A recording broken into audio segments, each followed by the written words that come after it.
Last class में हम लोगों ने पढ़ा था सिस्टम ऑफ लीनियर इक्वेशन को सॉल्व करने के लिए हम लोगों ने मैट्रिक्स मेथड यूज़ किया था। उस टाइम आपको बताया था कि ये मैट्रिक्स मेथड जो है ये हम लोग सब्जेक्टिव अप्रोच के लिए यूज़ करेंगे, या फिर यूँ के बोर्ड के क्वेश्चन सॉल्व करने के लिए, या फिर एनसीईआरटी के अंदर आपको गिवन रहता है कि solve by using matrix method. तो मैट्रिक्स मेथड से हम लोग को सॉल्व करना होता है। लेकिन आपको बताया जो कॉम्पिटिटिव एग्जाम के क्वेश्चन सॉल्व करेंगे या जेई के क्वेश्चन, तो हम लोग दूसरी मेथड काम में लेंगे, क्रैमर रूल, जिसके अंदर हम डिटरमिनेंट के थ्रू हम लोग सिस्टम ऑफ इक्वेशन को सॉल्व करेंगे। अब आप लोगों को लास्ट टाइम मैंने कुछ बताया था कि अगर आपके पास दो इक्वेशन है टू वेरिएबल वाली, तो क्या क्या पॉसिबिलिटीज़ हो सकती है। तो पॉसिबिलिटी ये हो सकती है कि अगर दो इक्वेशन है तो या तो उनका यूनिक सोल्यूशन मिल सकता है, इनफाइनाइट मैनी सोल्यूशन मिल सकता है, या फिर नो सोल्यूशन। ये तीन केस हो सकते हैं। उन्हीं उन्हीं केस को हम फिर से एक बार देखते हैं। आपके पास हम लोगों ने लेट किया कि दो इक्वेशन है, a1x b1y plus c1 equal to zero and a2x b2y plus c2 equal to zero.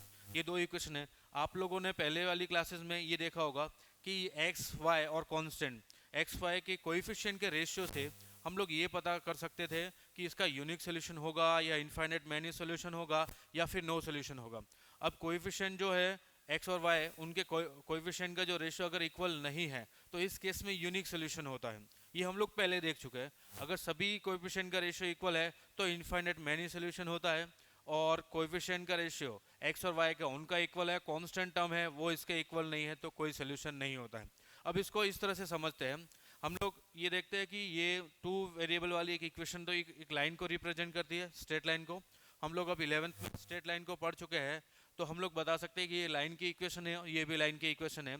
अगर ये लाइन की इक्वेशन है तो इसका एक स्लोप भी होगा। हमने स्लोप फाइंड किया m1 minus a1 by b1। इस लाइन का स्लोप फाइंड किया m2 minus a2 by b2। अगर m a1 बाई b1 और a2 बाई b2 इक्वल नहीं है, मतलब m1 और m2 इक्वल नहीं है, कोई भी दो लाइन का स्लोप इक्वल नहीं है, इसका मतलब वो लाइन कहीं ना कहीं इंटरसेक्ट करेगी, इंटरसेक्टिंग लाइन होगी। अगर दो लाइन कहीं ना कहीं इंटरसेक्ट करती है तो उन दोनों को एक पॉइंट ऐसा जरूर होगा जो सेटिस्फाई करेगा, वो इसका सोल्यूशन होता है। तो इस केस में जब a1 upon a2 b1 upon b2 नहीं है तो इसका यूनिक सोल्यूशन होता है, क्योंकि लाइन कहीं ना कहीं इंटरसेक्ट करती है। इसके एग्जाम्पल को देखते हैं। एक लाइन की इक्वेशन है x plus y equal to 7 और x minus y equal to 1। जब आप इन दोनों को सॉल्व करोगे तो आपको x की वैल्यू 4 और y की वैल्यू 1 मिलेगी। एक यूनिक सोल्यूशन मिलने वाला है। ठीक, दूसरा देखते हैं। इनके कोएफिशिएंट का रेशियो अगर सभी इक्वल है और इसका स्लोप है, इन दोनों का स्लोप इक्वल है, स्लोप के साथ साथ स्लोप तो इक्वल है ही और इनकी कांस्टेंट टर्म है वो भी इक्वल है।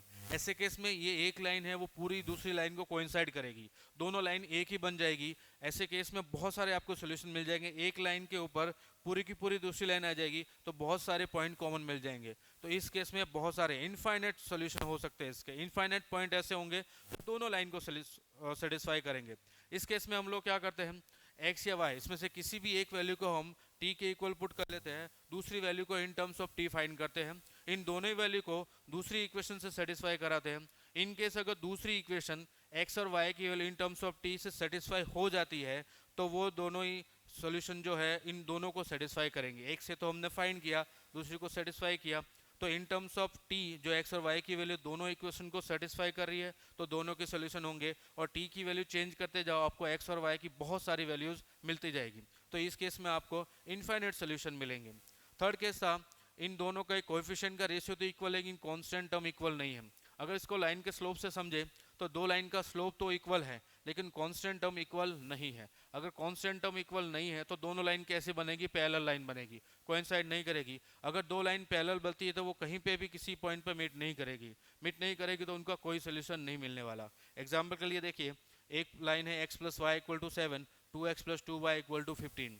यहाँ से अगर x प्लस वाई फाइंड करने जाओगे तो 15/2, ये x प्लस वाई 7, ये भी x प्लस वाई, ये भी x प्लस वाई, तो 7 इक्वल टू 15/2 जो कि कभी इक्वल होता नहीं है। तो इस केस में आपको कोई भी सोल्यूशन नहीं मिलने वाला। ये था कोएफिशिएंट को देखते हुए हम कैसे पता कर सकते हैं कि इनकी यूनिक सोल्यूशन होगा, इनफाइनाइट मैनी सोल्यूशन होगा, नो सोल्यूशन होगा। हमने स्लोप से भी इसको समझ लिया और इसके बाद एक एग्जांपल से भी इसको समझ लिया कि किस किस तरह से यूनिक सोल्यूशन होता है या नो सोल्यूशन होता है या इनफाइनाइट मैनी सोल्यूशन होता है अगर हमारे पास दो लाइन है दो वेरिएबल वाली।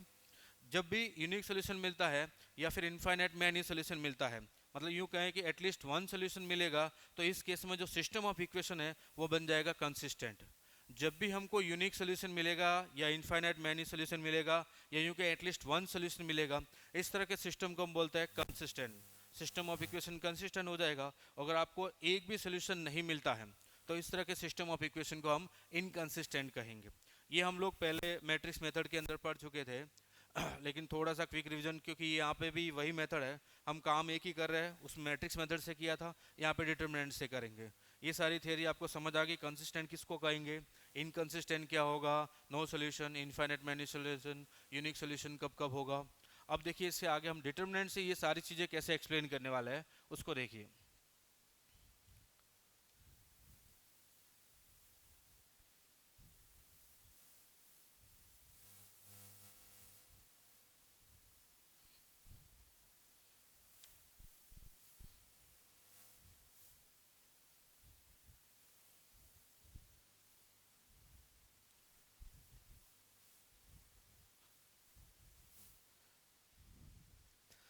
देखिए हम लोगों ने ये जो हमारे पास दो इक्वेशन है, टू वेरिएबल वाली two equation, a1x plus b1y plus c1 equal to 0 and a2x plus b2y plus c2 equal to 0। अब इसके अंदर हमने क्या किया, ये जो x और y के जो कोएफिशिएंट है उनको स्क्वायर एरे की फॉर्म में लिखा और एक डिटरमिनेंट बनाया a1 b1 a2 b2, और इसको मैं बोला कि ये d है।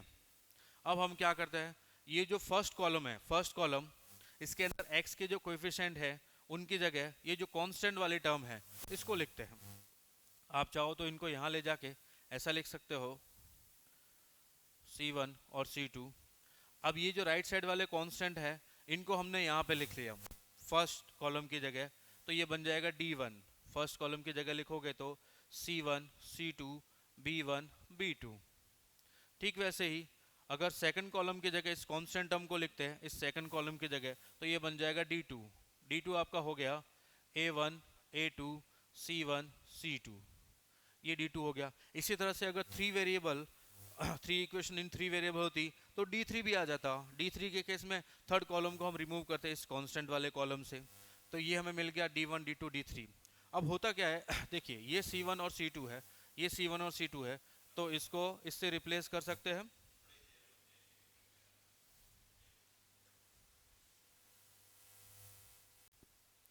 हम लोगों ने कोएफिशिएंट एक्स और वाई वेरिएबल की कोएफिशिएंट से डिटरमिनेंट बनाया, इसके अंदर फर्स्ट कॉलम को रिमूव करके और फिर कांस्टेंट वाले टर्म को, कांस्टेंट वाला कॉलम लिखा d1 बना, सेकंड कॉलम को रिमूव करके कांस्टेंट टर्म लिखी d2 बना। अब देखिए ये c1 और c2 की जो वैल्यूज़ है इन वैल्यूज़ को यहाँ पुट करते तो d1 क्या बनेगा, d1 बनेगा a1x प्लस b1y और b1 a2x plus b2y b2। ठीक वैसे ही d2 में क्या बनेगा, d2 बनेगा a1 a2 और ये बन जाएगा a1x plus b1y a2x plus b2y। अब डिटरमिनेंट की प्रॉपर्टीज यूज़ करें तो फर्स्ट कॉलम को सेकंड कॉलम को y से मल्टीप्लाई करके फर्स्ट कॉलम से सब्ट्रैक्ट करें तो क्या मिलने वाला है हमें, फर्स्ट कॉलम के अंदर फर्स्ट कॉलम में से सब्ट्रैक्ट करते हैं सेकंड कॉलम को और y से मल्टीप्लाई करके, तो d1 बनेगा a1x b1 a2x b2। ठीक वैसे ही यहाँ से हमने सेकंड कॉलम में से फर्स्ट कॉलम को x से मल्टीप्लाई करके सब्ट्रैक्ट किया, फर्स्ट कॉलम को x से मल्टीप्लाई किया तो x a1x बनेगा, इसमें से सब्ट्रैक्ट किया तो a1x कैंसिल हो जाएगा, b1y बचेगा यहाँ पे, ये हुआ a1 a2 b1y b2y, ये टर्म मिली। अब इसको ध्यान से देखिए, अगर इसमें से x कॉमन निकालता हूँ, डिटरमिनेंट में से अगर आप कोई भी कांस्टेंट टर्म को या वेरिएबल को कॉमन निकालते तो किसी एक रो या कॉलम से ही वो बाहर निकलेगा। इस कॉलम से अगर x को आपने बाहर निकाला तो d1 हुआ x और a1 a2 b1 b2। अब इसको ध्यान से देखिए तो क्या ये d के इक्वल है, ठीक वैसे यहाँ से ये जो d2 है इसमें आपने y को कॉमन निकाला तो d2 equal to y a1 a2 b1 b2, ये दो डिटरमिनेंट बने। इसका मतलब क्या हुआ, अगर यहाँ से आप इसको लिखो तो d1 equal to x D then x equal to d1 by D, ये हमको x मिल गया। ठीक वैसे ही y मिल जाएगा d2 बाय डी, और अगर थ्री वेरिएबल वाली थ्री इक्वेशन हो तो z भी मिल जाएगा d3 बाय डी। तो अब डिटर्मिनेंट के थ्रू हम लोगों ने इन इक्वेशन को कैसे सॉल्व किया, एक डिटर्मिनेंट बनाया d, दूसरा डिटर्मिनेंट d1, तीसरा d2, d1 को d से डिवाइड किया तो x मिलेगा और d2 की वैल्यू को d से डिवाइड किया तो आपको y मिल जाएगा। इस तरह से हम डिटर्मिनेंट को यूज करते हुए सिस्टम ऑफ इक्वेशन को सॉल्व कर सकते हैं। अब हम लोगों ने जो डिटर्मिनेंट बनाया है, अब इससे कैसे पता चलेगा इनकी वैल्यूज से कि यूनिक सोल्यूशन होंगे या इनफाइनाइट मैनी सोल्यूशन होंगे या नो सोल्यूशन होंगे। अभी जस्ट इससे पहले आपको बताया था a1/a2 is not equal to b1/b2 तो यूनिक सोल्यूशन होता है, a1/a2 equal to b1/b2 is not equal to c1/c2 तो नो सोल्यूशन होता है, a1/a2 equal to b1/b2 equal to c1/c2 है तो इनफाइनाइट मैनी सोल्यूशन है। वही सारे कॉन्सेप्ट इसमें भी काम आएंगे और मैं आपको अभी ये बताने वाला हूँ कि जो आप लोगों ने वो सीखा है और ये दोनों एक ही चीज़ है। आपको उस वे में लिखो या इस वे में लिखो, दोनों का एक ही मतलब होता है। इसके लिए हम समझते हैं, देखिए ये जो एक्स वाई जेड इस फॉर्म में फाइंड करना d1/d, d2/d, इस तरह से हम जो फाइंड करते हैं डिटर्मिनेंट के थ्रू, इसी को बोलता है क्रैमर रूल। क्रैमर रूल क्या हुआ, इन डिटर्मिनेंट के through x y z variable की वैल्यूज को फाइंड करना, यही रूल है आपका क्रैमर रूल। अब नेचर ऑफ सॉल्यूशन, ये जो सॉल्यूशन मिलेंगे हमें, ये कैसे कैसे सॉल्यूशन होंगे।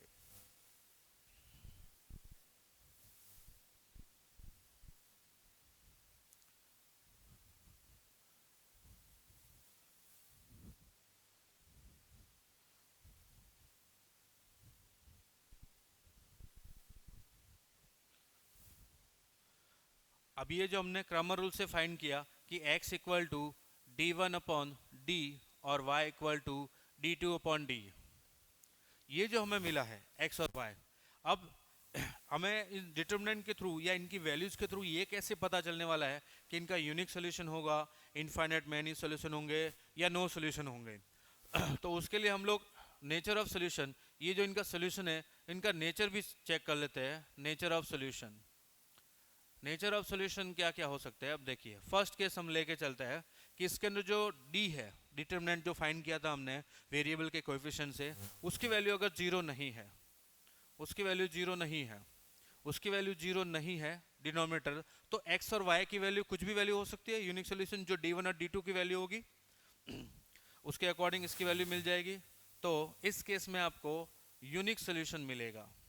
अब कैसे मिलेगा इसको समझते हैं। देखिए d क्या था अपना, d था, d है determinant a1, a2, b1, b2, ये जीरो नहीं है तो यहाँ से इसको हम लोग क्या सकते हैं, डिटर्मिनेंट की वैल्यू, डिटर्मिनेंट को ऐसे एक्सपांड करते हैं, इन प्रिंसिपल डायगोनल के एलिमेंट का प्रोडक्ट माइनस सेकेंडरी डायगोनल के एलिमेंट का प्रोडक्ट, तो ये बन जाएगा a1b2 minus a2b1 is not equal to zero. ये इक्वल टू जीरो नहीं है। यहाँ से हम लोग अगर इसको डिवाइड करूँ तो a1/a2, इस b2 से इसको डिवाइड करूँ equal to not equal to b1/b2। क्या ये वही कंडीशन मिली। तो अब आपको समझ में आया होगा कि हम लोगों ने जो पहले पढ़ा हुआ a1/a2 is not equal to b1/b2, अगर उसको डिटर्मिनेंट की फॉर्म में लिखे तो भी वही कंडीशन मिलती है। इसका मतलब क्या हुआ, ये जो हमने लिखा था ये और ये जो डिटर्मिनेंट लिखा दोनों एक ही चीज़ है, सिर्फ तरीका अलग है लिखने का, लेकिन बात वही है। तो a1/a2 is not equal to b1/b2 मिलता है, उस केस में क्या होता है, यूनिक सोल्यूशन। यूनिक सोल्यूशन इसका मतलब क्या हुआ कि अगर d है वो नॉन जीरो है तो आपको यूनिक सोल्यूशन मिलेगा। और ऐसे सिस्टम ऑफ इक्वेशन क्या हो जाएगा, सिस्टम ऑफ इक्वेशन आपका बन जाएगा कंसिस्टेंट। अब इसके अंदर d1 और d2 दोनों की वैल्यू जीरो है तो इस तरह के सोल्यूशन को हम ट्रिवियल सोल्यूशन कहते हैं। इफ d1 और d2 दोनों ही जीरो है तो x y दोनों की वैल्यू क्या मिल जाएगी, x equal to y equal to zero. इस तरह के सोल्यूशन को हम ट्रिवियल सोल्यूशन कहते हैं, अदरवाइज नॉन ट्रिवियल सोल्यूशन।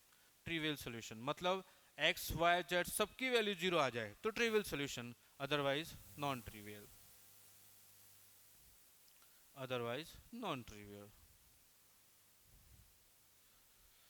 अब इधर देखिए नेक्स्ट है d अगर नॉन जीरो तो आपको पता चल गया कि क्या होंगे, यूनिक सोल्यूशन होंगे। अगर d जीरो आ जाए, d जीरो का मतलब है कि a1/a2 इक्वल टू b1/b2 आ गया।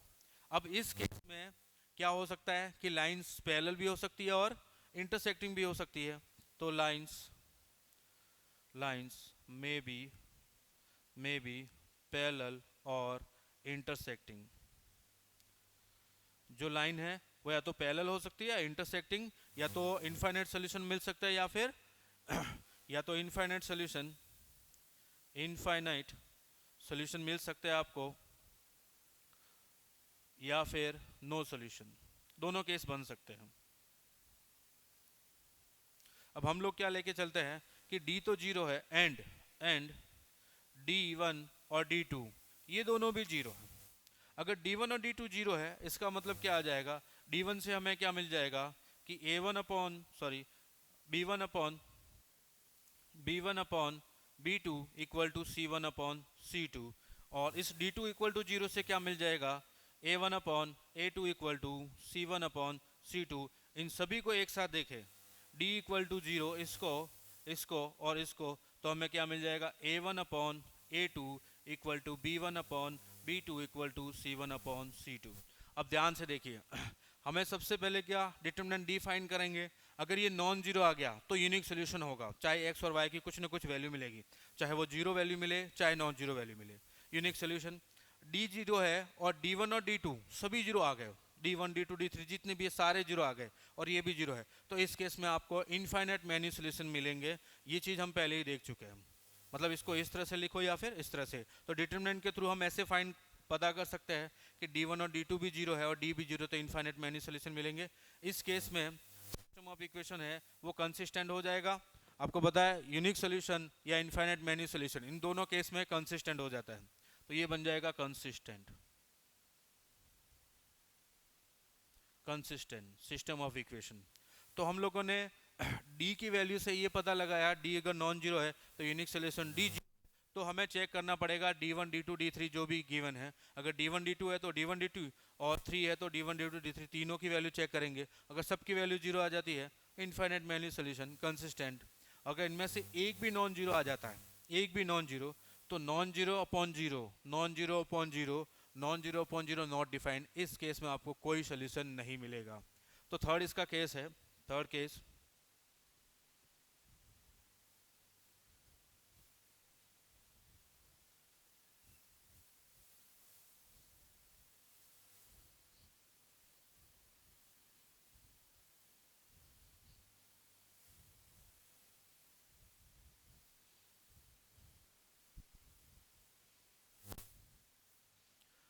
थर्ड केस है इसका नेचर ऑफ सोल्यूशन का। फर्स्ट केस तो क्या था, डी नॉन जीरो है, नॉन जीरो तो यूनिक सोल्यूशन, डी जीरो है, d1 d2 वो भी जीरो है, तो infinite many solution.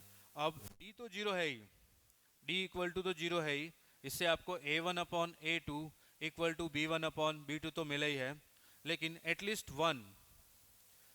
One of d1 comma d2 is non zero. इन दोनों में से कोई भी एक, चाहे दोनों हो चाहे कोई भी एक हो, नॉन जीरो आ गया, नॉन जीरो आ गया। अगर d1 जीरो नहीं है तो a1 upon a2 is not equal to c1 upon c2। Sorry, ये बन जाएगा b1 अपॉन b2। तो यहाँ से हम लोग लिख सकते हैं इन दोनों को मिला के क्या होगा कि a1 upon a2 equal to b1 upon b2 तो है, लेकिन वो c1 अपॉन c2 के इक्वल नहीं है। हम लोगों ने देखा था इस तरह का केस बनता है, वहाँ पे आपको कोई सोल्यूशन नहीं मिलता है, नो सोल्यूशन। और ऐसा सिस्टम ऑफ इक्वेशन होता है इनकंसिस्टेंट। मतलब हमें अगर d1 d2 इन दोनों में से कोई एक भी नॉन जीरो मिल गया और d जीरो है, तो अपना सिस्टम ऑफ इक्वेशन है वो इनकंसिस्टेंट हो जाएगा और आपको कोई सोल्यूशन नहीं मिलेगा।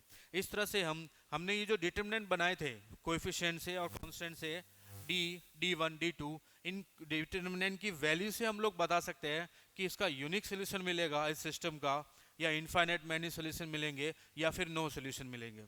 इस तरह से नेचर ऑफ सोल्यूशन हमने आप अभी देखा। चलिए अभी चेक करते हैं, नेक्स्ट पार्ट है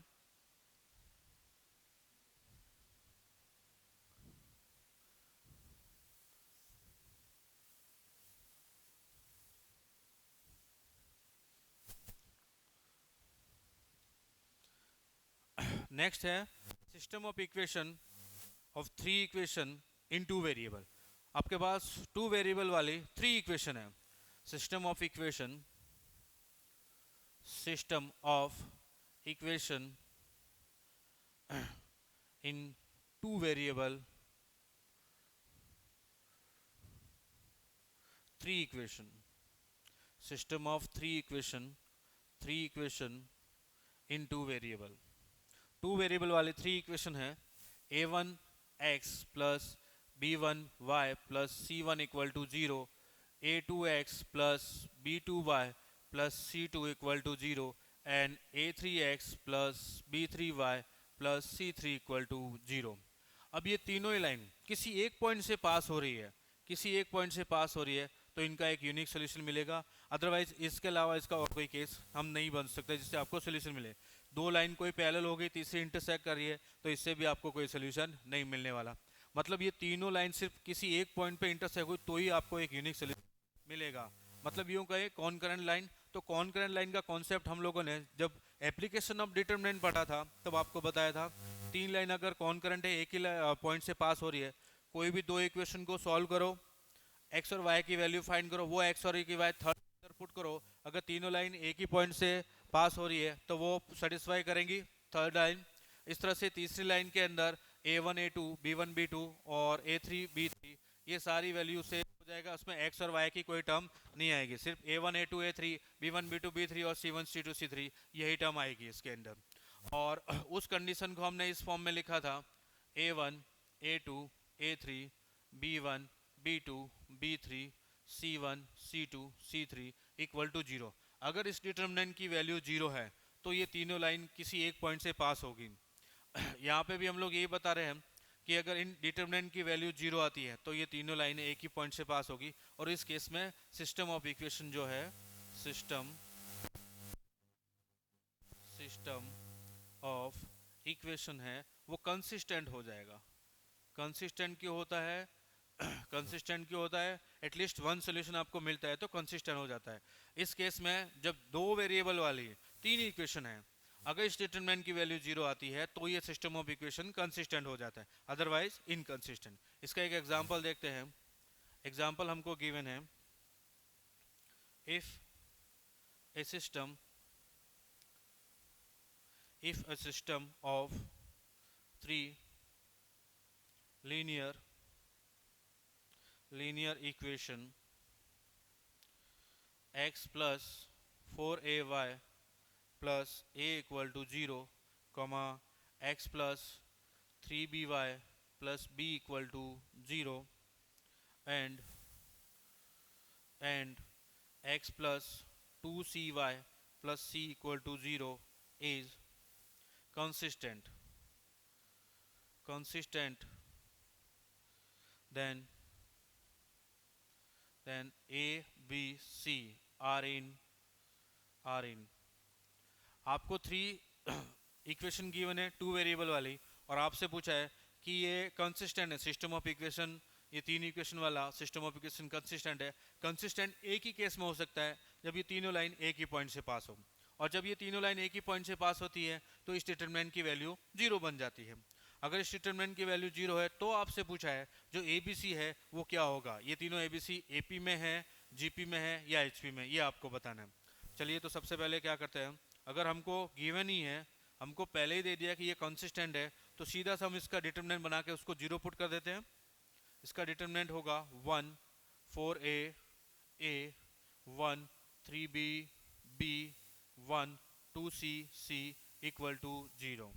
अब इसको आगे सॉल्व करते हैं। सॉल्व करेंगे तो ये 1 इस रो और कॉलम को रिमूव करो, जो दूसरा डिटरमिनेंट बना इसको सॉल्व किया, 3b इंटू सी माइनस 2b इंटू सी, 3bc माइनस 2bc, तो ये bc आ गया।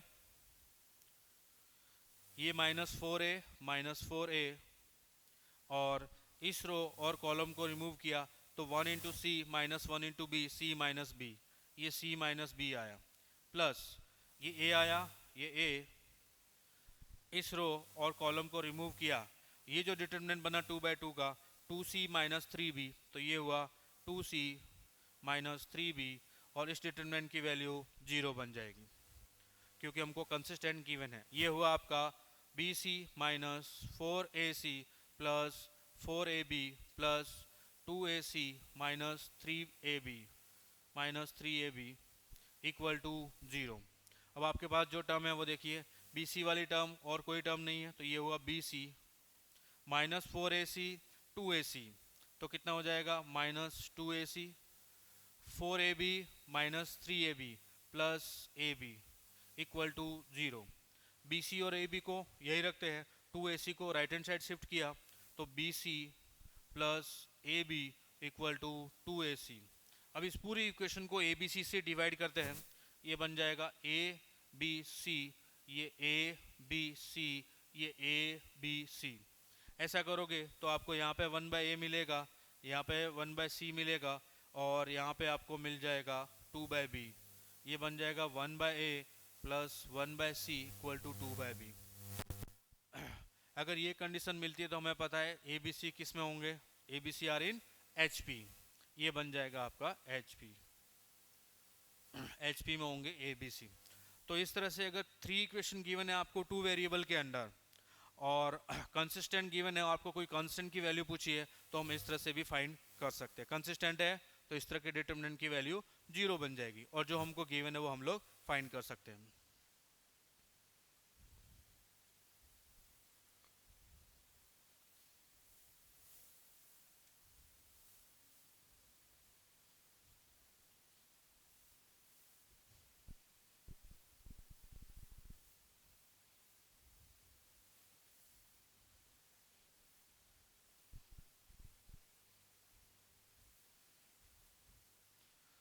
ये तो था हमने जो देखा 2 इक्वेशन इन 2 वेरिएबल, फिर 3 इक्वेशन इन 2 वेरिएबल।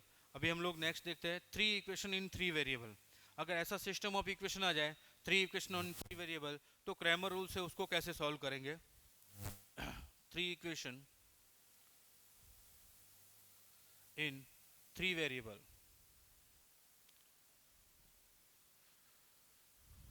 ये है equation a1x plus b1y plus c1z equal to d1, a2x plus b2y plus c2z equal to d2 and a3x plus b3y plus c3z equal to d3। जिस तरह से हमने 2 equation 2 variable के अंदर x और y z x y find किया था, बिल्कुल उसी मेथड से, बिल्कुल उसी प्रोसीजर से हम लोग x y z यहाँ पे फाइंड करेंगे। तो यहाँ से हमको x जो मिलेगा वो मिलेगा d1 अपॉन d, y मिलेगा d2 अपॉन d और z मिलेगा d3 अपॉन d। अब यहाँ पे d1 d2 d3 क्या होंगे, वो देखिए d होता है ये जितने भी वेरिएबल है x y z, इनके कोएफिशिएंट का डिटरमिनेंट, इनके कोएफिशिएंट का डिटरमिनेंट होगा a1 a2 a3 b1 b2 b3 c1 c2 c3। d1 बन जाएगा आपका d1 बनेगा, ये जो फर्स्ट कॉलम है, फर्स्ट कॉलम x के कोएफिशिएंट वाला, इसको रिमूव करना है हमें इस कांस्टेंट वाले कॉलम से। फर्स्ट कॉलम को रिमूव करते हैं कांस्टेंट वाले कॉलम से, तो बन जाएगा d1 d2 d3 b1 b2 b3 c1 c2 c3। ठीक वैसे ही d2 आपका बन जाएगा सेकंड वाले कॉलम, ये जो सेकंड वाला कॉलम है y के कोएफिशिएंट वाला, इसको रिमूव करते हैं d1 d2 d3 से रिप्लेस करते हैं, तो क्या बन जाएगा a1 a2 a3 d1 d2 d3 c1 c2 c3। ठीक वैसे ही d3 आपका बन जाएगा, थर्ड कॉलम को रिप्लेस करेंगे तो a1 a2 a3 b1 b2 b3 और d1 d2 d3।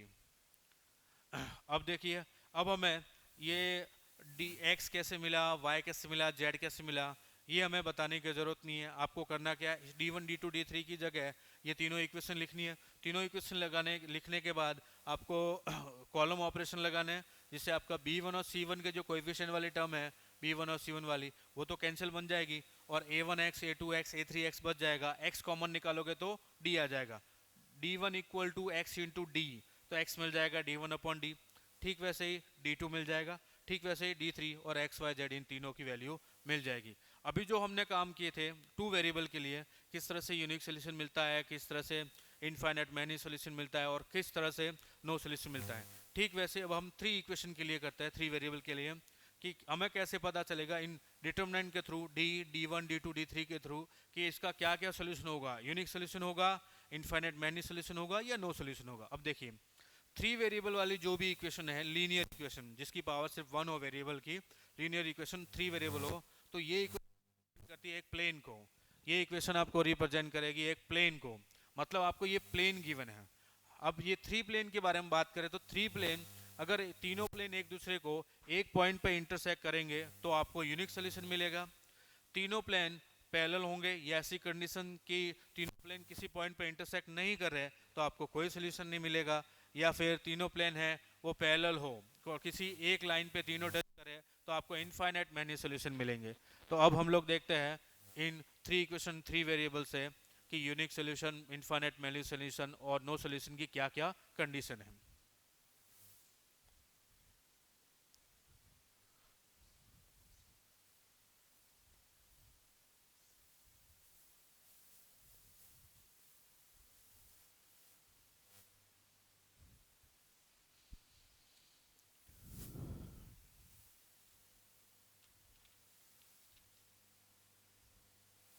सबसे पहले हमें फाइंड करना है, सबसे पहले हमें डी फाइंड करना है। अब इस डी से हमें क्या क्या मिलने वाला है, फर्स्ट, ये सेकंड केस और ये थर्ड केस। फर्स्ट केस है D non equal to zero. अगर डी की वैल्यू जीरो नहीं है तो x होता है d1 अपॉन डी, वाई होता है d2 अपॉन डी और z होता है d3 अपॉन डी। अगर डिनोमिनेटर नॉन जीरो है तो न्यूमरेटर की कुछ भी वैल्यू हो, एक्स वाई जेड की एक यूनिक वैल्यू आपको मिल जाएगी। इस केस में आपको यूनिक सोल्यूशन मिलेगा, यूनिक सोल्यूशन मिलेगा आपको इस केस के अंदर। और अगर D1 D2 D3 इसके भी दो पार्ट ले लेते हैं, D1 D2 और D3 तीनों की वैल्यू जीरो है तो ट्रिवियल सोल्यूशन बनता है इस केस में, तीनों की वैल्यू जीरो है। और अगर एट लीस्ट वन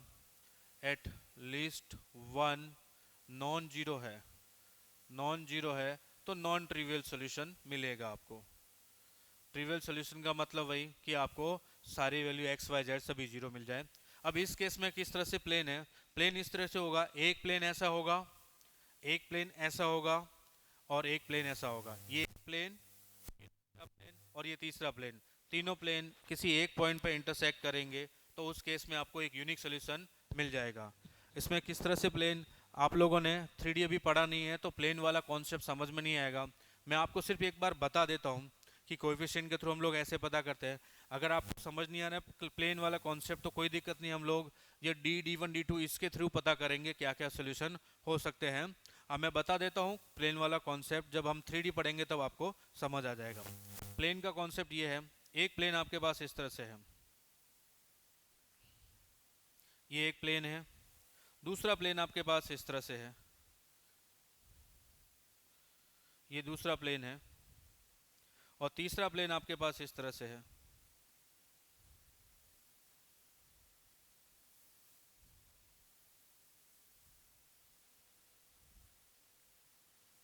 ये तीनों प्लेन इस पॉइंट पे इंटरसेक्ट कर रहे हैं।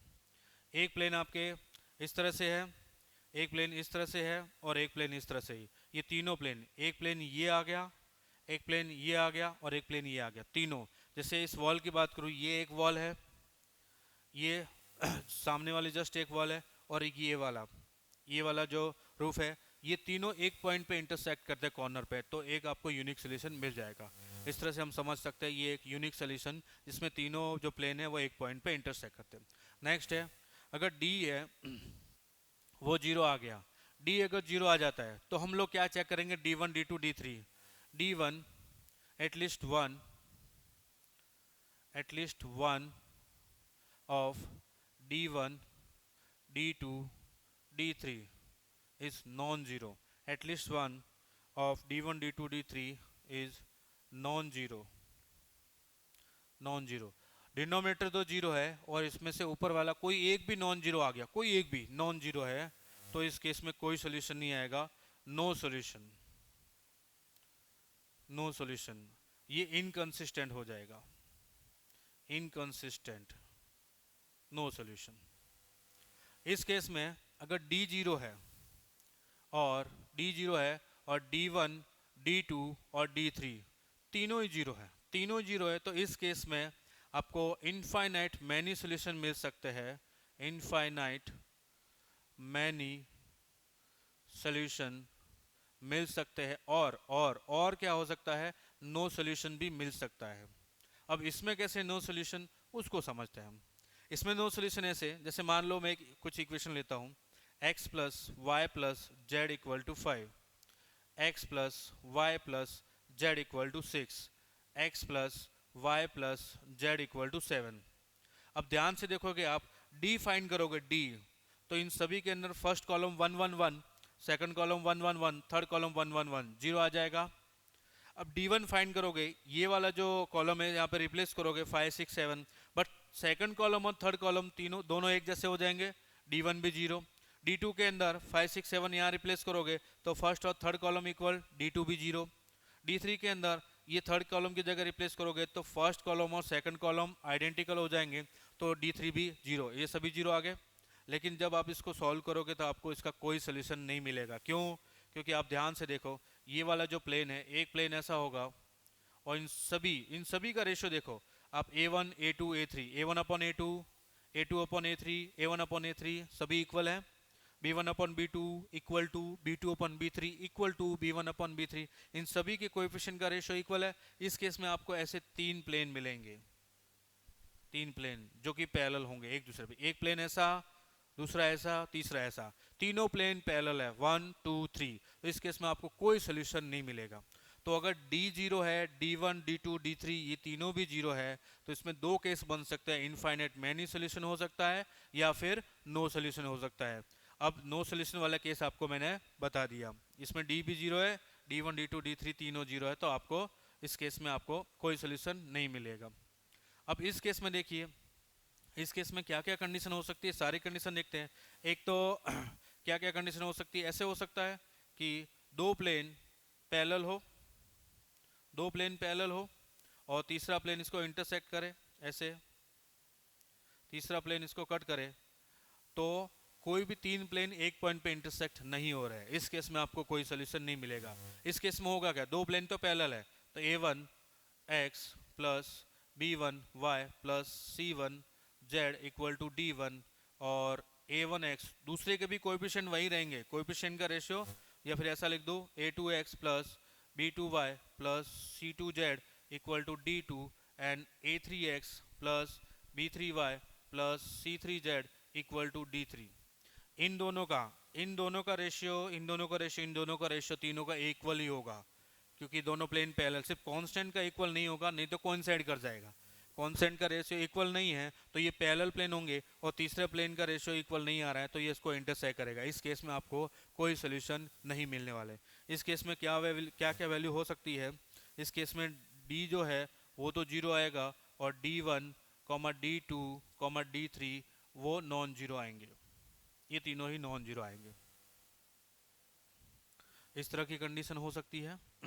ये D non zero unique solution, ये D0 D1 D2 D3 सभी जीरो है, इनफाइनाइट मैनी सोल्यूशन या फिर नो सोल्यूशन। अब इस केस में बच्चों को डाउट रहता है कि सर नो सोल्यूशन कैसे आया, इसमें तो इनफाइनाइट मैनी सोल्यूशन है। नहीं, ऐसा नहीं है। इस केस में दो तरह के सोल्यूशन होता है, इनफाइनाइट मैनी सोल्यूशन और नो सोल्यूशन। ये देखो इस केस में नो सोल्यूशन आया, जब D भी जीरो, D1 भी जीरो, D2 भी जीरो, D3 भी जीरो, और इस केस में तो श्योर है कि आपको नो सोल्यूशन ही मिलेगा, क्योंकि D1 D2 D3 at least one non zero है, non zero upon zero define नहीं होता है, तो नो सोल्यूशन मिलेगा। इस केस में ये सारा बन जाता है। अब इसको समझते हैं, इसके अंदर और क्या क्या केस हो सकते हैं।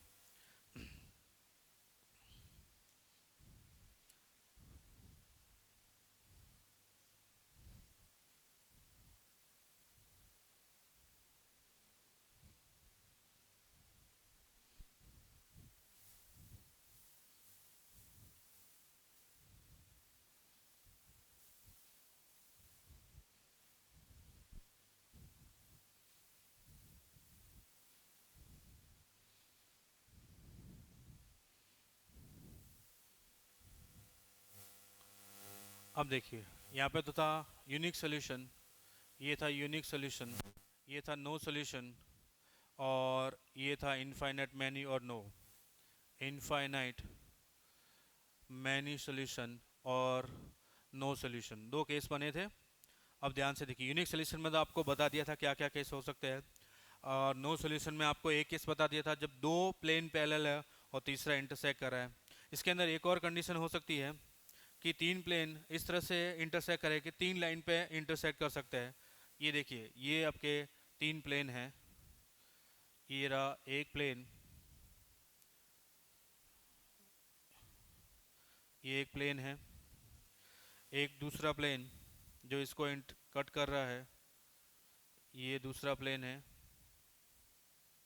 जो इसको इस तरह से कट करेगा, और एक तीसरा प्लेन है जो इस तरह से कट करता है, ये तीसरा प्लेन है। अब ध्यान से देखिए, एक ये दोनों प्लेन एक लाइन पे इंटरसेक्ट करे, ये दोनों प्लेन इस लाइन पे और ये दोनों प्लेन इस लाइन पे इंटरसेक्ट करे। ये तीनों ही प्लेन एक दूसरे को इंटरसेक्ट करे, तीनों आपस में इंटरसेक्ट नहीं करे, तीनों एक दूसरे को इंटरसेक्ट करे, ये दो इंटरसेक्ट करे, ये दो इंटरसेक्ट करे, ये दो इंटरसेक्ट करे। लेकिन इसमें ऐसा कहीं पे भी नहीं है कि तीनों एक पॉइंट पे इंटरसेक्ट करे, तो इस केस में आपको यूनिक सोल्यूशन तो नहीं मिलेगा। अब इस केस में आपको क्या मिलने वाला है? कोई सोल्यूशन नहीं मिलेगा। तो ये क्या हो जाएगा आपका, इस केस में d इक्वल टू 0 है, और d1 और d1 comma d2 comma d3 है वो नॉन जीरो है। अब देखिए, इस केस में क्या बन सकता है, तीन प्लेन कैसे मीट कर सकते हैं? तीन प्लेन एक लाइन पे इंटरसेक्ट कर सकते हैं। ये रहा एक प्लेन, ये दूसरा प्लेन और ये तीसरा प्लेन, ये एक प्लेन, दूसरा प्लेन, तीसरा प्लेन, ये तीनों प्लेन एक लाइन पे एक दूसरे को टच कर सकते हैं। तो वो लाइन, उस लाइन पे इनफाइनाइट नंबर ऑफ पॉइंट्स होंगे, बहुत सारे पॉइंट्स। इस तरह से आपको इनफाइनाइट मैनी सोल्यूशन मिलते हैं। ये रहा एक प्लेन है इस तरह से, ये एक प्लेन है, दूसरा ये प्लेन है और तीसरा ये प्लेन है। ये तीनों प्लेन देखिए, तीनों प्लेन एक लाइन पे एक दूसरे को टच कर रहे हैं, तो इनफाइनाइट मैनी सोल्यूशन। ये प्लेन वाली चीज़ अगर आपको समझ नहीं आ रही है कोई बात नहीं, जब आप 3D पढ़ोगे अच्छे समझ आ जाएगी। दूसरी जो हमने बताया d1 d2 d3, उससे हम पता कर सकते हैं d नॉन जीरो है unique solution, d no zero है और d1 d2 d3 इनमें से एटलीस्ट वन नॉन जीरो आ गया, नो सोल्यूशन। d जीरो है, d1 d2 d3 सभी जीरो है, तो इनफाइनाइट मैनी सोल्यूशन और नो सोल्यूशन। अब इसमें पता कैसे करेंगे इनफाइनाइट मैनी सोल्यूशन है? जब भी ये केस आता है तो आप किसी भी एक वेरिएबल को, चाहे वो x हो, चाहे y हो, चाहे z हो, किसी भी एक वेरिएबल को t लेट कर लो। t लेट करने के बाद दो इक्वेशन को सॉल्व करो, कोई भी दो इक्वेशन को x और y फाइंड कर लो इन टर्म्स ऑफ t। आपने z को t लेट किया, x और y को फाइंड कर लिया इन टर्म्स ऑफ t। अब x y z की ये जो t वाली वैल्यू है ये तीसरी इक्वेशन के अंदर पुट करो। अगर तीनों इक्वेशन, तीसरी इक्वेशन सेटिस्फाई हो जाती है तो इनफाइनाइट मैनी सोल्यूशन मिलेंगे, क्योंकि आपने दो इक्वेशन को सॉल्व किया है तो दो तो सेटिस्फाई होगी होगी, उनसे अगर तीसरी भी सेटिस्फाई हो जाती है, मतलब तीनों इक्वेशन सेटिस्फाई हो जाती है एक्स वाई जेड की इन टी टर्म्स वाली वैल्यू से, तो आपको इनफाइनाइट मैनी सोल्यूशन मिलेंगे। अगर तीसरी इक्वेशन सेटिस्फाई नहीं होती है तो आपको कोई सोल्यूशन नहीं मिलेगा, उस केस में नो सोल्यूशन होगा। तो अगर यहाँ पे आपको कोई दिक्कत नहीं है, डी नॉन जीरो है, डी जीरो है, एटलीस्ट वन नॉन जीरो आ गया, यहाँ भी कोई दिक्कत नहीं है, लेकिन सभी जीरो आ गए, तो आपको चेक करना पड़ेगा कि इनफाइनाइट मैनी सोल्यूशन है या नो सोल्यूशन है। वो चेक कैसे करोगे? D equal to zero, D one D two D three सभी जीरो आ गए, किसी भी एक वेरिएबल को, ज्यादातर हम लोग जेड को टी लेट करते हैं, फिर दो इक्वेशन को सॉल्व करके एक्स और y in terms of t find करते हैं, और उसके बाद तीसरी इक्वेशन को सेटिस्फाई कराते हैं, सेटिस्फाई हो गई इनफाइनाइट मैनी सोल्यूशन, नहीं हुई नो सोल्यूशन। तो ये था three equation in three variable से। डिटरमिनेंट से हम लोग कैसे फाइंड करेंगे, कैसे पता करेंगे कि क्या क्या सोल्यूशन हो सकते हैं, नेचर ऑफ सोल्यूशन। अब ये तो था हम लोगों ने नॉन होमोजीनियस वाले केस। अब होमोजीनियस वाले केस चेक करते हैं।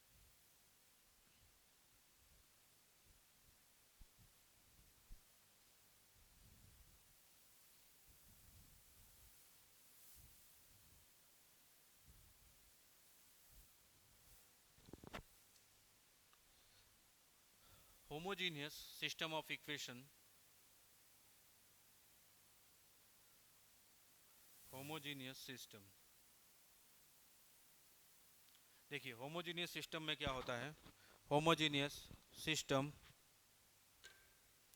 होमोजीनियस सिस्टम के अंदर ये जो कांस्टेंट टर्म होती है, आपको बताया था लास्ट लेक्चर के अंदर कि जब यूजिंग मैट्रिक्स मेथड से हम लोग सिस्टम ऑफ इक्वेशन सॉल्व कर रहे थे, तो आपको बताया था होमोजीनियस सिस्टम ऑफ इक्वेशन वो सिस्टम ऑफ इक्वेशन होता है जिसके अंदर कोई भी कांस्टेंट टर्म होती ही नहीं है, सिर्फ वेरिएबल वाली ही टर्म होती है। जैसे इसके लिए देखें तो a1x plus b1y plus c1z equal to 0, a2x plus b2y plus c2z equal to 0, a3x plus b3y plus c3z equal to 0। अब आपको बताया था इस केस में कभी भी इसका नो सोल्यूशन नहीं आता है, क्योंकि एक्स वाई जेड की वैल्यू तीनों के लिए 0, ये इनको हमेशा सेटिस्फाई करेगी ही करेगी। आप चाहे तो पुट करके देख लो, एक्स वाई जेड की वैल्यू 0, अगर कांस्टेंट टर्म नहीं है एक्स 0 वाई 0 जेड 0, इसको सेटिस्फाई करेगा, इसको भी करेगा करेगा। हर तरह की होमोजेनियस इक्वेशन को एक्स वाई जेड या एक्स और वाई 0 ये सेटिस्फाई करते ही करते हैं। अगर दो वेरिएबल वाली है तो एक्स वाई 0, तीन वेरिएबल वाली तो एक्स वाई जेड 0, ये एक सोल्यूशन तो हमेशा होता ही होता है। इसीलिए बोलते हैं होमोजीनियस सिस्टम के अंदर नो सोल्यूशन वाली चीज़ होती ही नहीं है। अब देखिए, इससे अगर आप डी निकालोगे, डी फाइंड करोगे, तो ये बन जाएगा a1 a2 a3 b1 b2 b3 c1 c2 c3। अब d1 फाइंड करने जाओगे तो फर्स्ट कॉलम की जगह 0 0 0 लिखोगे, 0 0 0 लिखोगे तो फर्स्ट कॉलम की जगह ये लिखा तो वो 0 बन जाएगा, 0 बन जाएगा। ठीक वैसे ही d2 भी 0 बन जाएगा और d3 भी 0 बन जाएगा। तो अब डिपेंड किस पे करेगा हमारा सोल्यूशन, d पे डिपेंड करेगा। तो first case nature of solution के अंदर, इसके अंदर भी होमोजीनियस के अंदर नेचर ऑफ सोल्यूशन देखते हैं। तो इसके अंदर first case d non zero है, d की वैल्यू 0 नहीं है, और d1 d2 ये तो सभी 0 होंगे ही होंगे, लिखने की जरूरत नहीं है। d अगर 0 नहीं है तो x होता है d1 अपॉन d, y होता है d2 अपॉन d, और z होता है d3 अपॉन d। इस केस में आपको यूनिक सोल्यूशन मिलेगा, यूनिक सोल्यूशन मिलेगा, और उस यूनिक सोल्यूशन को बोलते हैं ट्रिवियल सोल्यूशन, क्योंकि x y z तीनों की वैल्यू 0 आने वाली है। Trivial solution x y z equal to 0। तो फर्स्ट केस होमोजीनियस के अंदर अगर डी डिटरमिनेंट है वो नॉन जीरो है तो यूनिक सोल्यूशन मिलेगा, एक्स वाई जेड तीनों 0 और trivial solution. Second case d is not equal to 0, sorry d equal to 0 है, d इक्वल टू 0, तो आपको बताया था इसके अंदर d1 d2 d3 तो 0 होते ही होते हैं, ये भी 0 है, और इसमें नो सोल्यूशन वाला कोई केस बनता ही नहीं है। तो इसमें क्या मिलेगा आपको, infinite infinite many solution, many solution. इस इनफाइनाइट मैनी सोल्यूशन के अंदर एक सोल्यूशन तो ये होगा ही होगा, एक्स वाई जेड 0, ये तो इसका हमेशा सोल्यूशन होता ही है। और इस केस में आपको जो सोल्यूशन मिलेंगे उसको बोलेंगे non trivial solution, non trivial solution. Trivial बोला है तो डिटरमिनेंट डी 0 नहीं होना चाहिए, नॉन ट्रिवियल बोला है तो डिटरमिनेंट डी है वो 0 होना चाहिए, नॉन ट्रिवियल सोल्यूशन। और इन दोनों सिस्टम ऑफ इक्वेशन को हम बोलते हैं consistent, consistent at least one solution. तो होमोजीनियस सिस्टम ऑफ इक्वेशन होता है वो हमेशा कंसिस्टेंट होता है, इस केस में इनकंसिस्टेंट वाली कोई चीज होती ही नहीं है। यूनिक सोल्यूशन और infinite many solution, unique solution है तो determinant of D non zero, non trivial है तो फिर डिटरमिनेंट ऑफ डी 0। अब इसके आगे बढ़ते हैं, अब हम लोग क्वेश्चन पे चलते हैं। पहले इजी वाले क्वेश्चन बोर्ड लेवल के, फिर जेई लेवल का जितने, सॉरी जेई लेवल के जितने तरह के क्वेश्चन बनते हैं वो सारे हम लोग सॉल्व कर लेते हैं।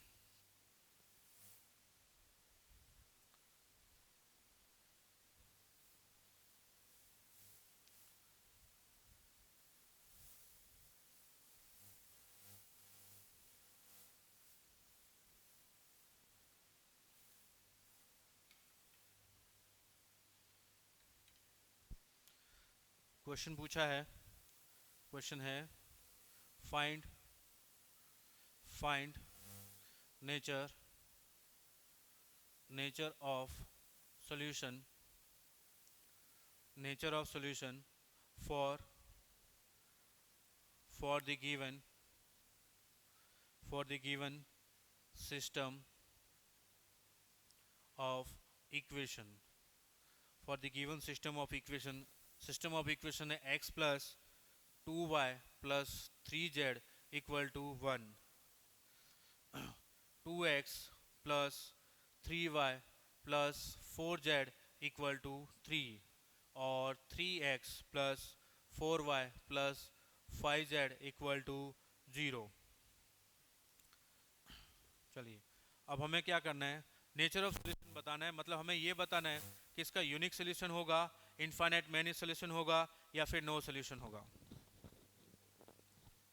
कौन सा सोल्यूशन होगा वो हमें चेक करके बताना है। तो सबसे पहले हम लोग क्या करते हैं, इसके सोल्यूशन के लिए सबसे पहले हम डी फाइंड करते हैं। डी आएगा हमारा ये 1 2 3, कोएफिशिएंट लिखते हैं 1 2, इसके कोएफिशिएंट है 2 3 4 2 3 4, इसके कोएफिशिएंट है 3 4 5 3 4 5। अब सबसे पहले हम डिटरमिनेंट डी की वैल्यू फाइंड करते हैं। अगर ये नॉन जीरो आती है तो यूनिक सोल्यूशन हो जाएगा। अगर ये जीरो आती है तो हम D1 D2 D3 वो चेक करेंगे। तो सबसे पहले इसकी वैल्यू आएगी ये 1, फर्स्ट रो फर्स्ट कॉलम को रिमूव करो, इसका आ जाएगा सेकंड 2/2 का डिटरमिनेंट का सॉल्व करेंगे, 3 5 जा 15 माइनस 4 4 जा 16 प्लस माइनस 2, ये 2 आया, इस रो और कॉलम को रिमूव किया, 10 माइनस 12, ये 10 माइनस 12 प्लस 3 थर्ड कॉलम और थर्ड रो को रिमूव किया, ये आ जाएगा 2 4 जा 8 माइनस 9, 8 माइनस 9। अब देखते हैं ये कितना होगा, ये हो जाएगा -1, ये हुआ -2 इंटू -2 प्लस 4 और -3 ये जीरो आ गया। डिटरमिनेंट ऑफ डी है वो जीरो आ गया। अब क्या क्या केस हो सकते हैं, यूनिक सोल्यूशन तो होगा नहीं, या तो इनफाइनाइट मैनी सोल्यूशन या नो सोल्यूशन। इसके लिए हमें D1 D2 D3 वो भी चेक करने पड़ेंगे। अब D1 देखते हैं, D1 क्या आएगा, फर्स्ट कॉलम को रिमूव करो कांस्टेंट से तो 1 3 0, दो कॉलम एज इट इज 2 3 4 3 4 5। इसको देख लेते हैं क्या आएगा, ये फर्स्ट 1, फर्स्ट रो कॉलम को रिमूव किया, 3 5 15 minus 16 15 minus 16 minus 2, second row second column को रिमूव किया, फर्स्ट रो सेकंड कॉलम, तो 3 5 15 minus 0 15 minus 0 plus 3, first row third column को रिमूव किया, 3 4 12 माइनस 0 12 माइनस 0, यहाँ से ये मिल जाएगा -1 -2 इंटू 15 माइनस 30 प्लस 3 इंटू 12 36, ये बना -30 -31 प्लस 36 5। D1 है वो नॉन जीरो। अब आपको बताया था x y z की वैल्यू होती है, x की वैल्यू तो D1/D, y की वैल्यू D2/D, z की वैल्यू D3/D। अगर डिनोमिनेटर जीरो है, D जीरो इन तीनों केस के अंदर, और D1 D2 D3 इनमें से एटलीस्ट वन कोई एक है वो नॉन जीरो आ गया, तो non zero upon zero define नहीं होता है, उस केस में नो सोल्यूशन। तो इस सिस्टम ऑफ इक्वेशन का कोई सोल्यूशन आपको नहीं मिलने वाला, no solution, hence no solution.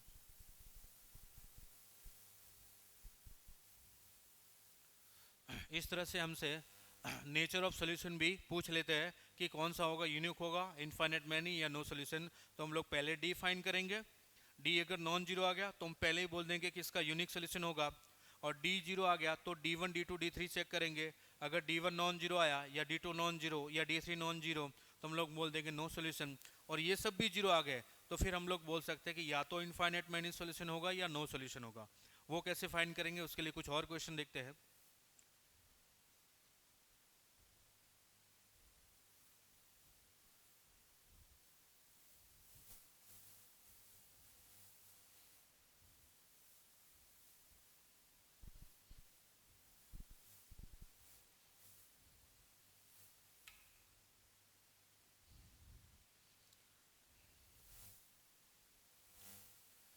Next question है, solve following system of equation है आपके पास x plus y plus z equal to 1, 2x plus 2y plus 2z equal to 3 and 3x plus 3y plus 3z equal to 4।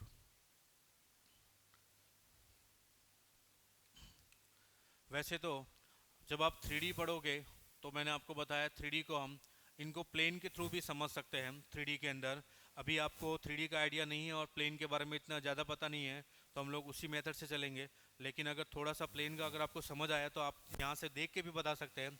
देखिए x y Z, यहाँ पे भी x y z equal to 3/2 and x y z equal to 4/3, इनका सभी के coefficient है वो same है।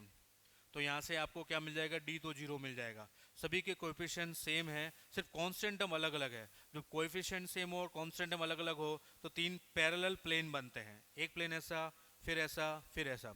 अगर कांस्टेंट टर्म भी इक्वल हो जाती सबकी तो तीनों प्लेन कोइंसाइड कर जाते, एक ही प्लेन बनता, बहुत सारे सोल्यूशन मिलते हैं। लेकिन तीनों प्लेन अलग अलग है। तीनों प्लेन अलग अलग है, कैसे पता चला कि इन सभी के कोएफिशिएंट सेम है एक्स वाई जेड का, इधर भी 1 1 1, इधर भी 1 1, इधर भी 1 1 1। कॉन्स्टेंट हम तीनों की अलग है तो पैरेलल प्लेन बनेंगे तीनों, तीन पैरेलल प्लेन, कोई सोल्यूशन नहीं। ऐसे देख के पता चल सकता है प्लेन के थ्रू। अगर हम उसको मेथड से करें तो कैसे करेंगे, सबसे पहले डी फाइंड करेंगे। डी ये बन गया 1 1 1 2 2 2 3 3 3। अब देखिए डिटर्मिनेंट की प्रॉपर्टी से कोई भी दो कॉलम इक्वल हो तो उसकी वैल्यू जीरो बन जाती है। तो डी तो जीरो मिल गया। अब डी वन फाइंड कर लेते हैं। डी वन क्या आएगा, डी वन आएगा आपका, देखो फर्स्ट कॉलम को रिप्लेस कर दो कांस्टेंट से 1 3 4, ये बन गया 1 2 3 1 2 3। इसमें देखिए दो कॉलम, ये दो कॉलम जो है आइडेंटिकल है तो इसकी वैल्यू भी जीरो। ठीक वैसे ही डी टू भी जीरो आ जाएगा और डी थ्री भी जीरो आ जाएगा। अब ध्यान से देखिए, जब डी भी zero, D one D two D three सभी जीरो आती है तो आपको क्या बताया था, क्या केस हो सकता है, या तो इनफाइनाइट मैनी सोल्यूशन हो सकते हैं या फिर नो सोल्यूशन, दो केस बन सकते हैं। अब वो पता कैसे करते हैं, तो इन तीनों में से किसी भी एक वेरिएबल को, ज़्यादातर हम लोग जेड को टी लेट करते हैं, तो लेट किया, let z equal to t. तब इन दो इक्वेशन से इसको लिखा x plus y equal to 1 - t, इधर आ गया x plus y equal to 3/2 minus t. इन दोनों को सॉल्व करके एक्स और वाई फाइंड करेंगे इन टर्म्स ऑफ टी। इन दोनों को सॉल्व करके एक्स और वाई फाइंड करेंगे इन टर्म्स ऑफ टी। फिर आपके आपके पास एक्स वाई और जेड, इन तीनों की value in terms of t आ जाएगी और इन तीनों की इसमें सेटिस्फाई, इसमें पुट करेंगे। अगर सेटिस्फाई करता है तो इनफाइनाइट मैनी सोल्यूशन, सेटिस्फाई नहीं करता है तो नो सोल्यूशन। देखते हैं, ये भी x प्लस वाई, ये भी x प्लस वाई, तो ये दोनों इक्वल होंगे।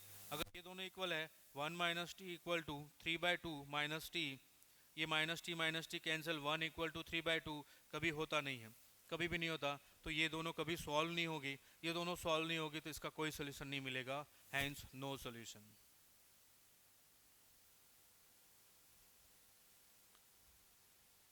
तो इस तरह से सिस्टम ऑफ इक्वेशन का, इस तरह के जो सिस्टम ऑफ इक्वेशन है उसका भी कोई सोल्यूशन आपको नहीं मिलने वाला, नो सोल्यूशन। नेक्स्ट कुछ और क्वेश्चंस है।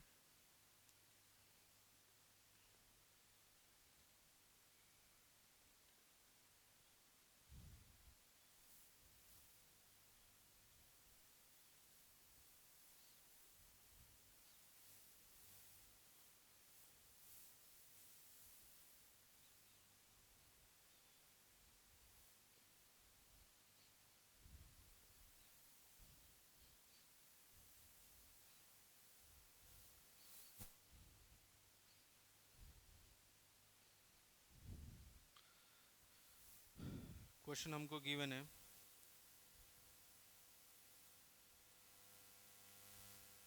Consider consider the following, consider the following system of equation x plus y plus z equal to 6, x plus y plus z equal to 6 and x plus 2y plus 3z equal to 10, comma x plus 2y plus lambda z equal to mu। Find the value of, first उन्होंने पूछा है find the value of lambda comma mu, lambda comma mu is such that such that किस case में आपको इनकी value find करनी है, such that equation है इक्वेशन है इक्वेशन है फर्स्ट यूनिक सोल्यूशन,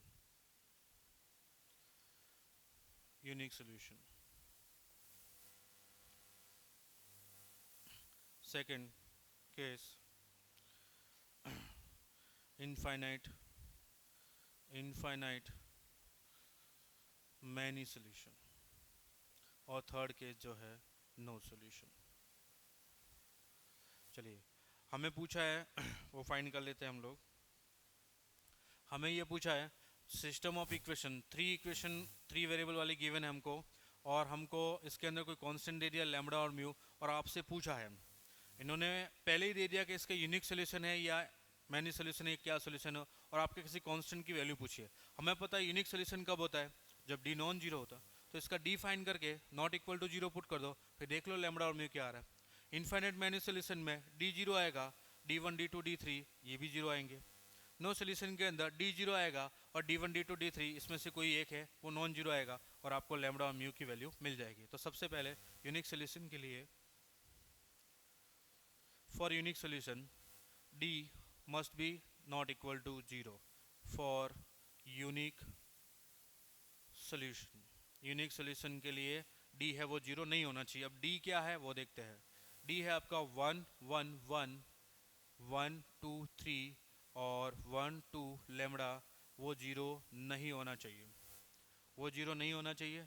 तो यहाँ से क्या मिल जाएगा आपको, जब इसको सॉल्व करोगे 1 2 lambda minus 6 2 lambda minus 6 minus one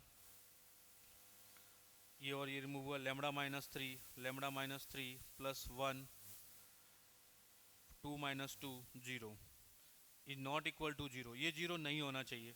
तो 2 लैम्बडा माइनस लैम्बडा हो गया, और माइनस 6 प्लस 3 माइनस 3 हो गया, नॉट इक्वल टू जीरो, तो lambda is not equal to 3। Lambda की वैल्यू 3 नहीं होनी चाहिए यूनिक सोल्यूशन की। म्यू की वैल्यू कुछ भी हो उससे कोई फर्क नहीं पड़ेगा, क्योंकि हमने पहले बोलता कि D1 D2 D3 की वैल्यू कुछ भी हो उससे आपको यूनिक सोल्यूशन ही मिलेगा, अगर डी जीरो नहीं है चाहे वो कुछ भी वैल्यू हो। तो डी जीरो यहाँ पे नहीं है, तो लैम्बडा की वैल्यू 3 नहीं होनी चाहिए यूनिक सोल्यूशन के लिए। इसकी वैल्यू जो है lambda is not equal to 3 for unique solution. Mu की वैल्यू कुछ भी हो सकती है। नेक्स्ट है for infinite many solution. Infinite many solution के लिए डी मस्ट बी जीरो होना चाहिए। डी जीरो है तो यहाँ से आपको लैम्बडा इक्वल टू 3 मिल जाएगा। इसको देखते हुए लैम्बडा 3 मिल गया। अब लैम्बडा की वैल्यू 3 इसके अंदर पुट करोगे तो आप देखिए क्या मिल रहा है, x 2y 3z equal to 10 x 2y 3z equal to mu. अगर ये दोनों इक्वेशन इक्वल हो गई तो आपको कभी भी सोल्यूशन नहीं मिलेगा, दो पैरेलल प्लेन बन जाएंगे, तो आपको नो सोल्यूशन मिलेगा। इनफाइनाइट मैनी सोल्यूशन बनाना है तो ये म्यू जो है वो 10 के इक्वल नहीं होना चाहिए, या फिर यूँ के म्यू है वो 10 के इक्वल होना चाहिए। तो इस केस में आपको क्या बन जाएगा, दो प्लेन है वो कोइंसाइड करेंगे और आपको पॉइंट मिल जाएंगे इनफाइनाइट मैनी सोल्यूशन। तो ये बन जाएगा D1 है, D1 वो भी जीरो होना चाहिए। अगर D1 जीरो है तो इस 1 1 1 की जगह कॉन्स्टेंट टर्म लिख दो 6 10 और म्यू, और दूसरी जगह 1 2 2 1 3 3 इक्वल टू, ये इक्वल टू क्या आना चाहिए जीरो। अगर ये जीरो आ रहा है तो ध्यान से देखिए ये म्यू की वैल्यू क्या होनी चाहिए 10 होनी चाहिए, तभी दो रो कॉलम दो रो इक्वल हो जाएगी तो जीरो आ जाएगा, तो म्यू आपको मिल गया यहाँ से 10। अगर इनफाइनाइट मैनी सोल्यूशन चाहिए इन तीनों इक्वेशन से तो लैम्बडा की वैल्यू 3 होनी चाहिए जो डी को जीरो बनाएगी, और म्यू की वैल्यू 10 होनी चाहिए जो D1 को जीरो बनाएगी। थर्ड केस के अंदर ये नो सोल्यूशन पूछ रहा है। नो सोल्यूशन के अंदर आपको पता है कि डी जीरो होगा, D1 D2 D3 इनमें से कोई एक है वो नॉन जीरो होगा। अगर डी जीरो है तो लैम्बडा की वैल्यू तो वो तो 3 मिलेगी।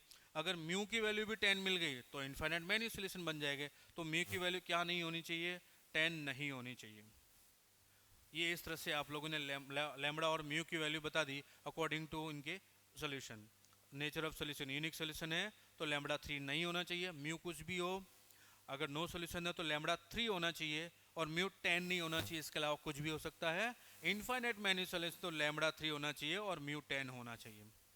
इस तरह के क्वेश्चन पूछे जाते हैं, इनको इस तरह से सॉल्व करते हैं।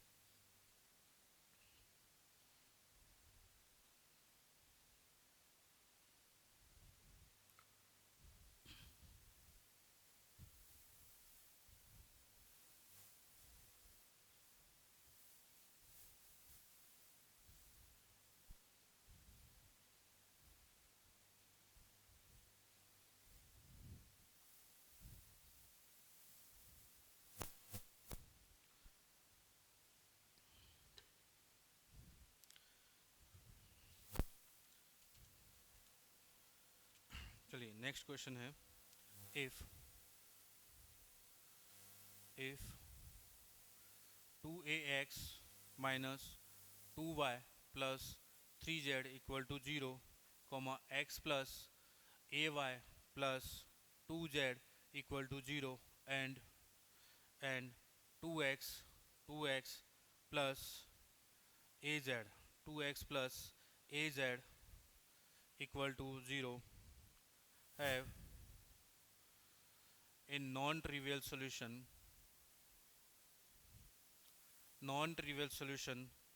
find a, then find a।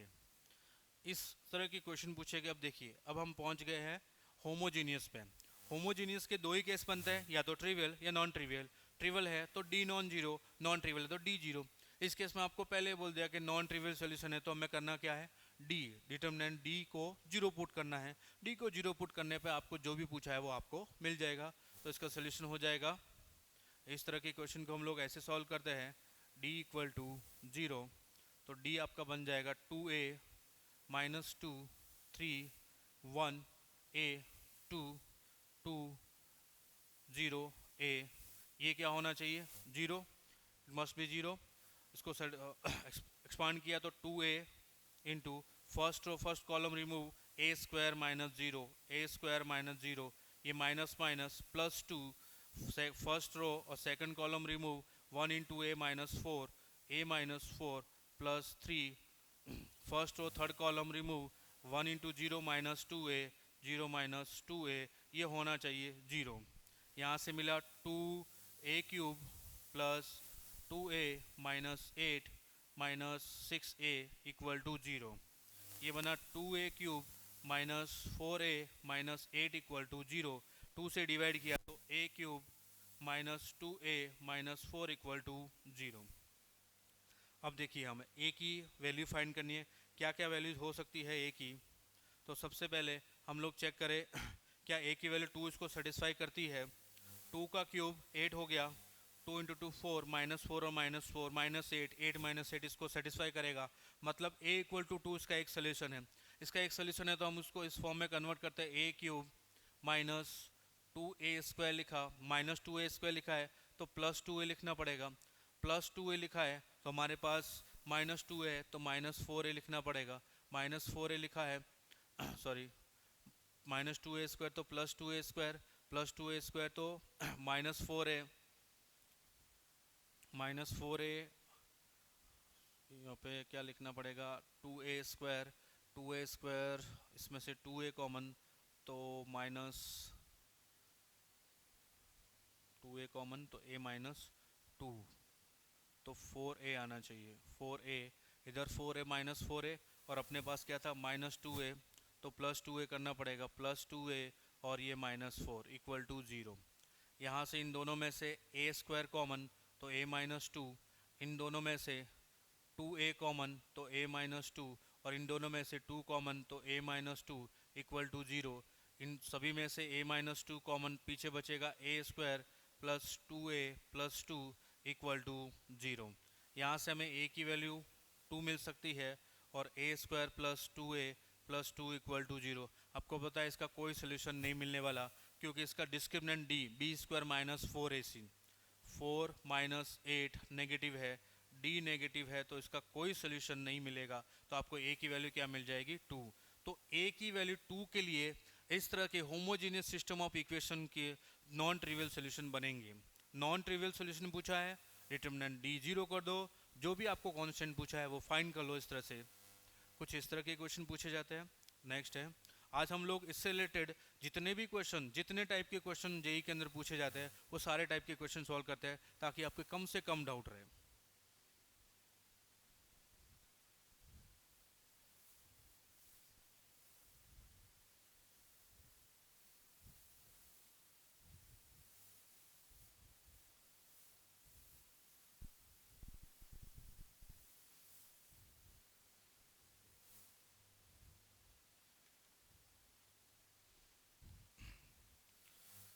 अब देखिए, जेई मेन 2018 में जो क्वेश्चन पूछा गया वो था, if the system system of linear equation x plus ky plus 3z equal to 0 comma 3x plus ky minus 2z equal to 0 comma 2x plus 4y minus 3z equal to 0 has a non-zero solution, has non-zero solution. Non zero का मतलब non trivial solution, क्योंकि ये homogeneous system of equation है, दो ही solution होते हैं, trivial है non trivial, non zero पूछा है तो non trivial solution. Non trivial solution then x z upon y square is what. Option है आपके पास ए 30 और बी -10, सी 10 और डी -30. ये ऑप्शन है. चलिए आपको पूछा है, आपको 3 होमोजेनियस सिस्टम ऑफ इक्वेशन दे रखा है, इसके अंदर एक कांस्टेंट के है, और फिर आपको पूछा है कि ये नॉन ट्रिवियल सोल्यूशन है, तो आपको इसकी वैल्यू बतानी है. नॉन ट्रिवियल सोल्यूशन है, इसका मतलब हमें क्या, नॉन ट्रिवियल सोल्यूशन का मतलब हमें क्या पता है कि इसका डिटर्मिनेंट डी है वो 0. चलो डी को 0 पुट करते हैं, डी को 0 तो ये बन जाएगा 1 के 3 के -2 2 4 -3, ये 0 होना चाहिए. अगर ये 0 है, इसको एक्सपांड किया तो 1 इंटू -3 के प्लस 8 माइनस के इंटू 3 -9 और ये +4 प्लस 3, इसको रिमूव किया 12 -2 के इक्वल टू 0 होना चाहिए. ये बन गया -3 के प्लस 8 प्लस 9 के -4 के और 36 -6 के इक्वल टू 0. यहाँ से आप के देखिए, 9 के -6 के -3 के कैंसिल हुआ, -4 के बचा, -4 के प्लस 8 और प्लस 36, ये हुआ 44. तो यहाँ से +44 इक्वल टू 0, तो के आपको मिल जाएगा 11. यहाँ से के की वैल्यू आपको 11 मिल गई. अब देखिए, अब ट्रिवियल सोल्यूशन नहीं है, नॉन ट्रिवियल है, मतलब इनफाइनाइट मैनी सोल्यूशन. और आपको बताया था इनफाइनाइट मैनी सोल्यूशन के लिए किसी भी एक वेरिएबल को टी लेट करो, बाकी दो वेरिएबल को इन टर्म्स ऑफ टी ले आओ, थर्ड को सेटिस्फाई कराओ. चलिए अब लोग देखते हैं, इसमें सेटिस्फाई कराने की ज़रूरत नहीं है, ट्रिवियल सोल्यूशन नॉन ट्रिवियल पहले बोल दिया है, तो इनफाइनाइट सोल्यूशन होंगे. लेट किया हमने z equal to t, z को टी लेट किया तो फर्स्ट दो इक्वेशन से एक्स और वाई फाइंड कर लेते हैं और यहाँ पे पुट कर लेंगे. तो ये हुआ x प्लस के वाई, के तो 11 है, 11y plus 3t equal to 0. दूसरा है 3x plus 11y minus 2t equal to 0. अब x और y को सॉल्व करके हम लोग t फाइंड कर लेते हैं. अब अगर आप यह ध्यान से देखो तो 3x minus x 2x, 11y minus 11y cancel हुआ, -2y माइनस 3t तो -5t इक्वल टू 0. तो x मिल जाएगा आपको 5/2t. ये x मिला. ये x की वैल्यू आप इसमें पुट कर दो तो क्या बन जाएगा, और y आपको फाइंड करना है तो इसको 3 से मल्टीप्लाई करो. 3x 33y 90, 3x माइनस 3 है 33 माइनस 11 तो कितना हो जाएगा 22y. इसको 3 से मल्टीप्लाई किया है तो ये 9 minus 2, 9 minus 2 plus 11t equal to 0. Then y equal to -1/2t. X y z इन तीनों की वैल्यू आ गई. अब हमें जो फाइंड करना है वो ये फाइंड करना है x z upon y square. Put किया x की वैल्यू 5/2t, z की value t upon -1/2t square तो 1/4t स्क्वायर. ये t स्क्वायर ये कैंसिल हुआ, 5/2 इंटू 4/1, ये 2 से 2 कैंसिल हुआ, ये आ गई आपकी वैल्यू 10. तो ये आपको मिल जाएगा 10. जेई 18 के अंदर मेन के अंदर क्वेश्चन पूछा गया, होमोजीनियस सिस्टम ऑफ इक्वेशन दे दिया आपको, नॉन ट्रिवियल पहले ही बोल दिया और ये आपसे पूछ लिया. नॉन ट्रिवियल है, डी को आपने 0 पुट किया, के की वैल्यू मिली. अब इनफाइनाइट मैनी सोल्यूशन फाइंड करना है तो के को इसमें पुट करके किसी भी एक वेरिएबल को टी लेट किया, बाकी दो वेरिएबल के इन टर्म्स ऑफ टी लिया है, यहाँ पे पुट कर लिया, आपको वैल्यू मिल गई, क्वेश्चन सॉल्व हो गया. नेक्स्ट कुछ और क्वेश्चन देखिए.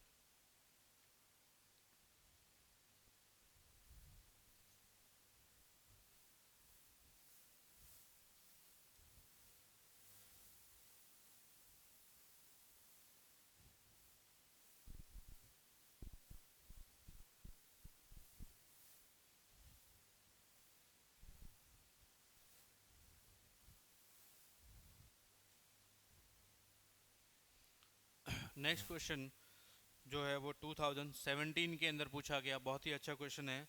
Late S is the set of is the set of is the set of distinct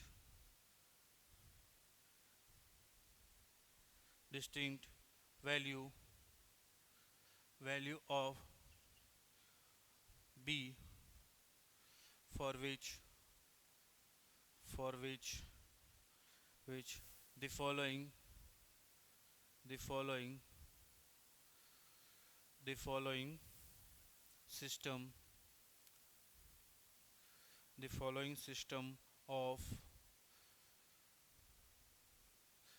system of linear equation x plus y plus z equal to 1, x plus ay plus z equal to 1 and ax plus by plus z equal to 0 has no solution, has no solution, then s is चलिए आपको क्या दे रखा है, S है वो set of distinct value. S क्या है, एक सेट है बी की वैल्यूज़ का, और ये सिस्टम ऑफ इक्वेशन देके आपको बोल दिया कि इसका कोई सोल्यूशन नहीं है। तो इसमें से कौन सा ऑप्शन हो सकता है? फर्स्ट है ए सिंगलटन सेट। सिंगलटन सेट मतलब बी की सिर्फ एक ही वैल्यू है, बी एम्प्टी सेट मतलब बी की कोई भी ऐसी वैल्यू नहीं है, और सी इनफाइनाइट सेट मतलब कि बी की इनफाइनाइट वैल्यू मिलेगी, और डी फाइनाइट सेट मतलब बी की बहुत सारी वैल्यू मिल रही है जिसको आप काउंट कर सकते हो। सबसे पहले नो सॉल्यूशन है, चलो इसको सॉल्व करते हैं। नो सॉल्यूशन है इसका मतलब इन सिस्टम ऑफ इक्वेशन का नो सॉल्यूशन है। नो सॉल्यूशन है इसका मतलब डिटरमिनेंट डी है वो जीरो होना चाहिए, determinant of D should be zero कर लेते हैं। 1 1 1 ट्रिपल 1 आ गया, और 1 a 1 इसमें ए बी वन वो क्या होना चाहिए, जीरो होना चाहिए। अगर ये जीरो है तो ध्यान से देखिए आपको इस ए की वैल्यू क्या होनी चाहिए, ए की वैल्यू 1। अगर मैं ए की वैल्यू 1 कर देता हूँ तो ये कॉलम इक्वल हो जाएगा, ये रो इक्वल हो जाएगी, और डिटरमिनेंट की वैल्यू जीरो मिल जाएगी। तो मतलब क्या मिला यहाँ से कि ए की वैल्यू जो है वो 1 होनी चाहिए, ठीक है, ए की वैल्यू 1 होनी चाहिए। अब बी की कुछ भी वैल्यू उससे कोई फर्क नहीं पड़ेगा, डी हमेशा जीरो मिल ही जाएगा, बी की वैल्यू कुछ भी हो। अब देखिए नो सोल्यूशन के लिए at least one D two D three इसमें से कोई एक है वो नॉन जीरो होना चाहिए, तो डी वन है वो जीरो नहीं होना चाहिए। हम लोग लेट किया डी वन जीरो नहीं होना चाहिए। अब इसके अंदर पुट करते हैं, अगर डी वन जीरो नहीं होना चाहिए तो क्या होना चाहिए। अब ए की वैल्यू 1 पुट की,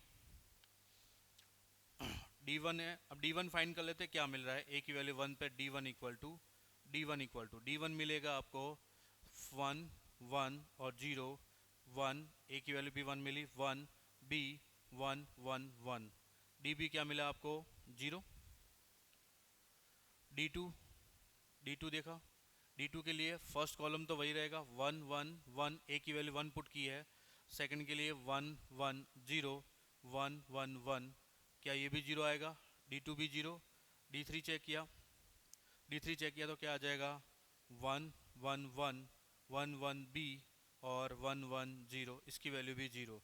आप देखिए D भी जीरो, D1 भी जीरो, D2 भी वैल्यू, D3 भी जीरो, सबकी वैल्यू जीरो है। अब इसके अंदर B की वैल्यू कहीं पे कोई मायने नहीं रख रही है, सबकी वैल्यू जीरो है। इस केस में इनफाइनाइट मैनी सोल्यूशन बन सकते हैं। लेकिन अगर B की वैल्यू मैं 1 पुट करता हूँ, B की वैल्यू 1 पुट करता हूँ तो क्या बनेगा, देखिए नो सोल्यूशन बोला है। नो सोल्यूशन के लिए कोई एक एटलीस्ट 1 है वो नॉन जीरो होना चाहिए। अगर एक नॉन जीरो आ गया, लेकिन यहाँ पे तो D1 D2 D3 सभी जीरो आ रहा है, किसी एक को टी लेट करके और दो को सॉल्व करके इसमें पुट करते हैं, अगर सेटिस्फाई हो जाता है तो क्या बन जाएगा infinite many solution, otherwise no solution.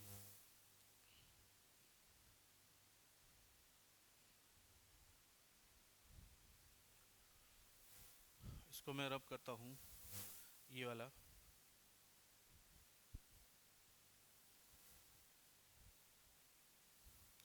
यहाँ से हमें पता चल गया है कि ये D1 के इक्वल होगा, ये D2 के इक्वल होगा, ये D3 के इक्वल होगा। हमने लेट किया, लेट, अब यहाँ से A की वैल्यू हमें मिल चुकी है 1, B की वैल्यू के लिए let Z equal to t, Z को T लेट किया, फर्स्ट इक्वेशन को लिखा x plus y equal to 1 minus t, दूसरी equation x plus y equal to 1 minus T.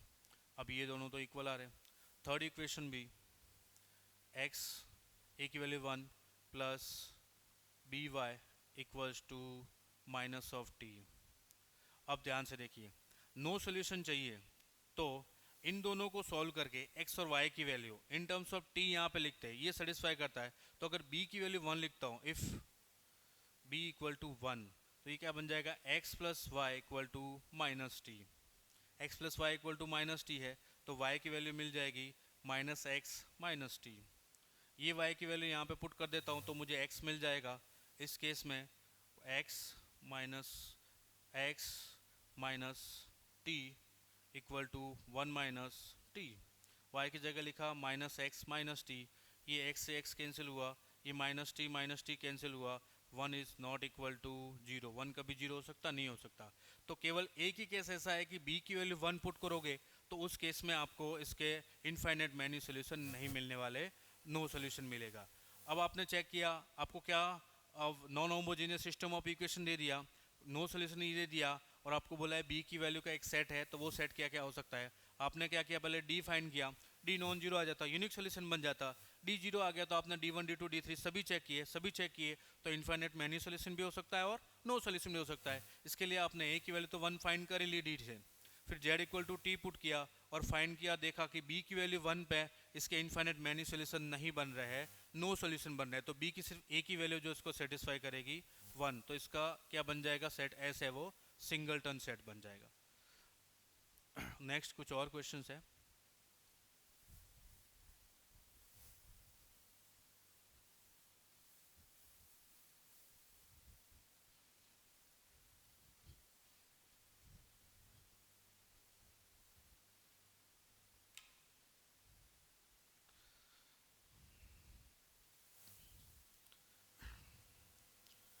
चलिए, जेई मेन 2016 के अंदर क्रैमर रूल पे ही क्वेश्चन है, the system of linear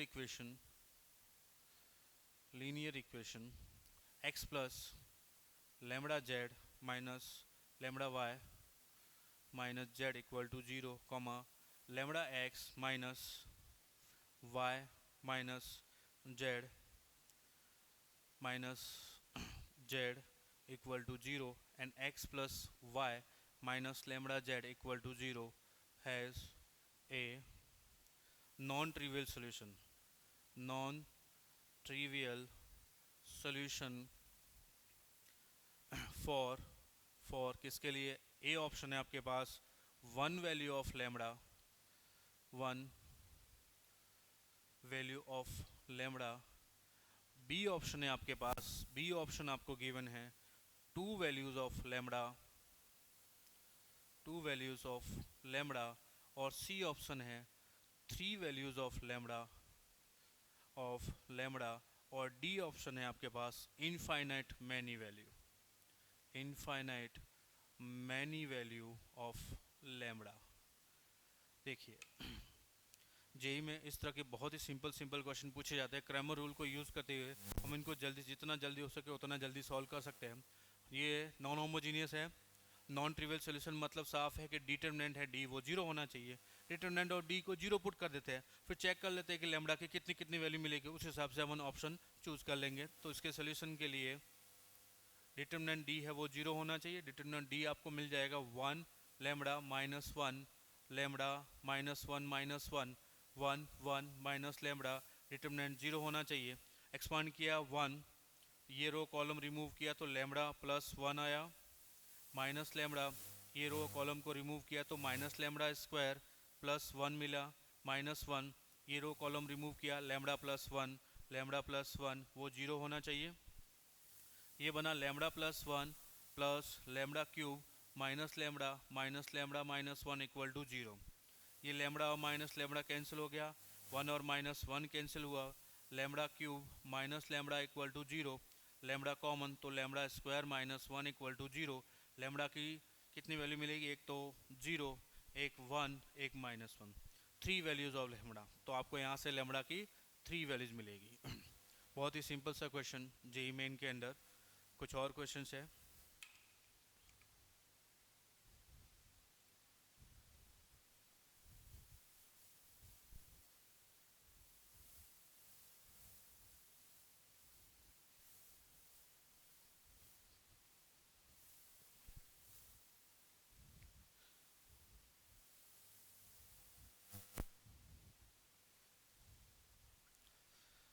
next एक और अच्छा क्वेश्चन जेईई मेन 2015 में पूछा, the set of all values of lambda for which the system of the system of for which the system of linear equation has non trivial solution।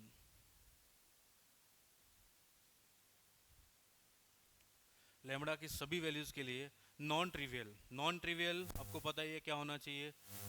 अगर ये homogeneous है तो non trivial के अंदर determinant D है वो zero होना चाहिए। अब सिस्टम ऑफ इक्वेशन लिखते हैं, 2x1 minus 2x2 plus x3 equal to lambda x1, comma दूसरी इक्वेशन है 2x1 minus 3x2 plus 2x3 equal to lambda x2, comma minus x1 plus 2x2 equal to lambda x3। अब आपको lambda की values पूछिए कि lambda की कितनी values हो सकती है जिसके लिए ये जो सिस्टम ऑफ इक्वेशन है वो नॉन ट्रिवियल सोल्यूशन होगा। अब सबसे पहले तो देखते हैं सिस्टम ऑफ इक्वेशन होमोजीनियस है या नॉन होमोजीनियस है। तो इसके लिए हम लोग क्या करते हैं, इन इक्वेशन को फिर से लिखते हैं। टू, अब देखिए ये x1 है, ये भी x1 है, ये बन जाएगा 2 minus lambda x1 minus 2x2 plus x3 equal to zero. इस इक्वेशन को लिखा 2x1, ये x2, ये भी x2 शिफ्ट हो जाएगा minus 3 plus lambda x2 plus 2x3 equal to zero. इस इक्वेशन को लिखा minus x1 plus 2x2 minus lambda x3 equal to zero. तो अब देखिए आपको होमोजीनियस सिस्टम ऑफ इक्वेशन नजर आया। आपको क्या बोला है कि नॉन ट्रिवियल सोल्यूशन है, और नॉन ट्रिवियल सोल्यूशन के केस में डिटरमिनेंट डी है वो जीरो बनता है, डी इक्वल टू जीरो। तो क्या बनेगा यहाँ से 2 minus lambda minus 2 1 2 minus 3 minus lambda 2 minus 1 2 minus lambda, ये क्या होना चाहिए, जीरो होना चाहिए। अब इसको सॉल्व करते हैं, क्या मिलेगा हमको 2 माइनस लेमड़ा, ये एलिमेंट फर्स्ट रो कॉलम को रिमूव किया तो ये बन जाएगा 3 lambda plus lambda square product minus four, ये बन जाएगा माइनस माइनस प्लस टू, ये रो और कॉलम को रिमूव किया minus 2 lambda plus two lambda plus two, ये प्लस वन, ये प्लस वन इंटू प्रोडक्ट में क्या आएगा, रो कॉलम को रिमूव किया 4 minus 3 minus lambda equal to zero होना चाहिए। अब इनको प्रोडक्ट करते हैं, 2 इससे प्रोडक्ट होगा तो क्या आएगा 2 lambda square plus 6 lambda minus 8, lambda इससे मल्टीप्लाई होगा तो minus lambda square, sorry minus lambda cube minus 3 lambda square और प्लस 12, ये मल्टीप्लाई हुआ माइनस 4 लेमड़ा माइनस प्लस 4, ये मल्टीप्लाई हुआ plus 4 minus 3 1 minus lambda equal to zero, ये zero होना चाहिए। अभी देखिए लेमड़ा की हाईएस्ट पावर इसके अंदर माइनस 3 लेमड़ा क्यूब। अब लेमड़ा स्क्वायर देखते हैं, 2 lambda square minus 3 lambda square, तो माइनस लेमड़ा स्क्वायर, लेमड़ा वाली term 6 lambda minus lambda 5 lambda minus 4 lambda, तो plus lambda minus 8 plus 1 minus 7 plus 4 minus 3 -3 + 12 -3 + 12 + 9 = 0। Minus से multiply किया तो lambda cube plus lambda square minus lambda -9 = 0। अब ध्यान से देखिए, इसका प्रोडक्ट करते हैं, क्या क्या मिलेगा। इक्वेशन को हमने सही सॉल्व किया है। ये देखिए क्या बनेगा, -8 और 1 -7, -7 + 12 5 + 4 9, सारी टर्म ठीक है। तो क्या बन सकता है इसका, लैम्बडा -3 पुट किया, -27 + 9 इसको सेटिस्फाई करेगा, नहीं करेगा। यहाँ से आपको लैम्बडा की क्या वैल्यू मिलेगी, 3 वैल्यू मिल सकती है, और लैम्बडा की वैल्यू 1, लैम्बडा की वैल्यू 1 पुट की तो 1 + 1 2 -1 -9 नहीं -1 आएगा इधर, +12 ये बन जाएगा 2 - 4 -4, ये बन जाएगा 2 4 जा -8, 2 4 जा -8, लैम्बडा क्यूब -3 लैम्बडा स्क्वायर +12 हमको किस तरह से मिला है, 2 × 3 2 lambda square minus lambda cube, ये बन जाएगा आपका 2 × 3 lambda 6 lambda, 2 × lambda square 2 lambda square -8 -3 lambda square -3 lambda square और minus lambda cube +4 lambda +4 lambda, वो हमने नहीं लिखा, वो आएगा इधर +4 लैम्बडा +4 लैम्बडा, इधर आ जाएगा -4 लैम्बडा +4, इधर आ जाएगा 4 -3 1 माइनस लैम्बडा। अभी पुट करते हैं माइनस लैम्बडा क्यूब, ये minus lambda cube 2 lambda square और -3 लैम्बडा स्क्वायर, तो minus lambda square 6 lambda minus lambda 5 lambda और ये तो कैंसिल हो गया, तो 5 लैम्बडा आएगा इधर 5 लैम्बडा। कांस्टेंट टर्म देखिए -8 +4 -4 और 1 -8 1 -7 + 3 तो -3, यहाँ से मिल जाएगा आपको -3 = 0। जैसे आपने लैम्बडा की वैल्यू माइनस से मल्टीप्लाई किया इसको, तो lambda cube plus lambda square -5 lambda +3 = 0। जब आप इसको सॉल्व करोगे तो आपको मिलेगा लैम्बडा -1 होल स्क्वायर और लैम्बडा +3 = 0। अभी इन फैक्टर को जब ओपन करोगे तो आपको लैम्बडा की दो वैल्यू मिलेगी, लैम्बडा = 1 और लैम्बडा = -3। ये क्यूबिक इक्वेशन है लेकिन दो रूट है वो रिपीट हो रहे हैं, लैम्बडा -1 लैम्बडा -1, तो लैम्बडा की दो वैल्यू मिलेगी 1 और 1 इक्वल रूट, तो लैम्बडा के सिर्फ दो ही रूट हुए 1 और -3, तो इससे आपको लैम्बडा की दो वैल्यू मिलेगी। तो पूछा है आपके the set of all values of lambda, तो ऑप्शन आप टिक करोगे 2 वैल्यूज ऑफ लैम्बडा। इस तरह के क्वेश्चन, बहुत ही सिंपल क्वेश्चन पूछे जाते हैं आप लोगों को, जेई के अंदर क्रैमर रूल को यूज़ करते हुए हम लोग बहुत जल्दी इसको सॉल्व कर सकते हैं। कुछ और क्वेश्चन, चलो एक और बहुत अच्छा क्वेश्चन देखते हैं जो हम लोगों को जेई एडवांस के अंदर पूछा गया।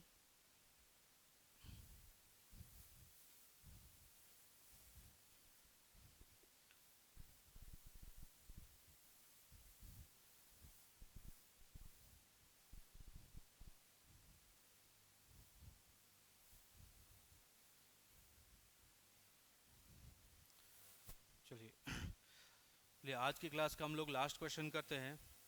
क्वेश्चन है जेई एडवांस 2016 के अंदर, बहुत ही अच्छा क्वेश्चन है। Let lambda alpha lambda mu belongs to R, consider the system of the system of linear equation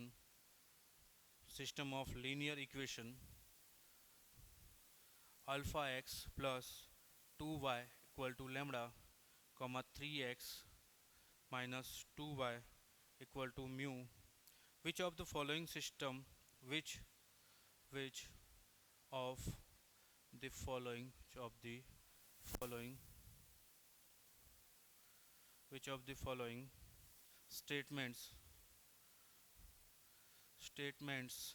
is or are correct? आपसे सिर्फ कॉन्सेप्चुअल क्वेश्चन पूछा है, इसके अंदर सिर्फ कॉन्सेप्ट पूछा है आपसे। दो इक्वेशन दे दी, दो वेरिएबल वाली, और कॉन्सेप्ट पूछा है। ऑप्शन दे दिए इन्होंने, if lambda equal to -3 then infinite infinite many solution for all values of lambda and mu. Alpha equal to -3, then infinite many solution for for all values of lambda and mu. Lambda और mu की सभी value के लिए अगर alpha equal to -3 है, alpha equal to -3 है, तो infinite many solution होंगे लैम्बडा और म्यू की सभी वैल्यू के लिए। मतलब लैम्बडा और म्यू कुछ भी पुट करो, अगर अल्फ़ा -3 है तो इनफाइनाइट मैनी सॉल्यूशन। दूसरा ऑप्शन है इफ़ -3, तो यूनिक सॉल्यूशन आएगा, यूनिक सॉल्यूशन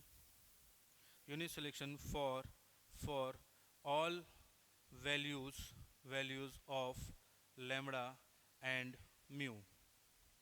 थर्ड ऑप्शन है option C, if lambda plus mu equal to 0 है, then infinite many solution for alpha equal to -3। और डी ऑप्शन आपको गिवन है, if lambda plus mu equal to not equal to 0 है, then no solution for alpha equal to -3। चलिए आज की class का ये लास्ट क्वेश्चन है, हमारा ग्रामर रूल ख़त्म हो जाएगा। लगभग जितने तरीके से क्वेश्चन पूछे जाते हैं होमोजीनियस के लिए और नॉन होमोजीनियस के लिए, उतने तरह के सारे तरह के क्वेश्चन पूछ लिए। कॉन्सेप्चुअल क्वेश्चन जेईई एडवांस के अंदर भी इस तरह से क्वेश्चन कॉन्सेप्चुअल पूछे जाते हैं, वो देखिए उसका एग्जांपल। अब इसको सॉल्व कैसे करते हैं देखिए। सबसे पहले तो ये लीनियर इक्वेशन 2 वेरिएबल है, तो इसका सबसे पहले सॉल्व करने के लिए हमें डी चाहिए। डी की वैल्यू के बाद d1 d2 चाहिए। यहाँ पे दो इक्वेशन 2 वेरिएबल, तो d1 और d2 आएगा। डी आपको मिल जाएगा अल्फ़ा 2 -2, ये डी मिला। d1 आपको मिल जाएगा d1, फर्स्ट कॉलम की जगह लैम्बडा और म्यू रिप्लेस करो, लैम्बडा म्यू 2 और -2।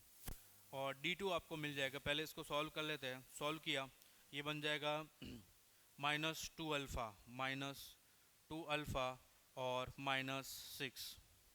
यहाँ से आपको मिल जाएगा -2 लैम्बडा और -2 म्यू। इसको आगे और लिख सकते हैं -2 कॉमन, लैम्बडा प्लस म्यू।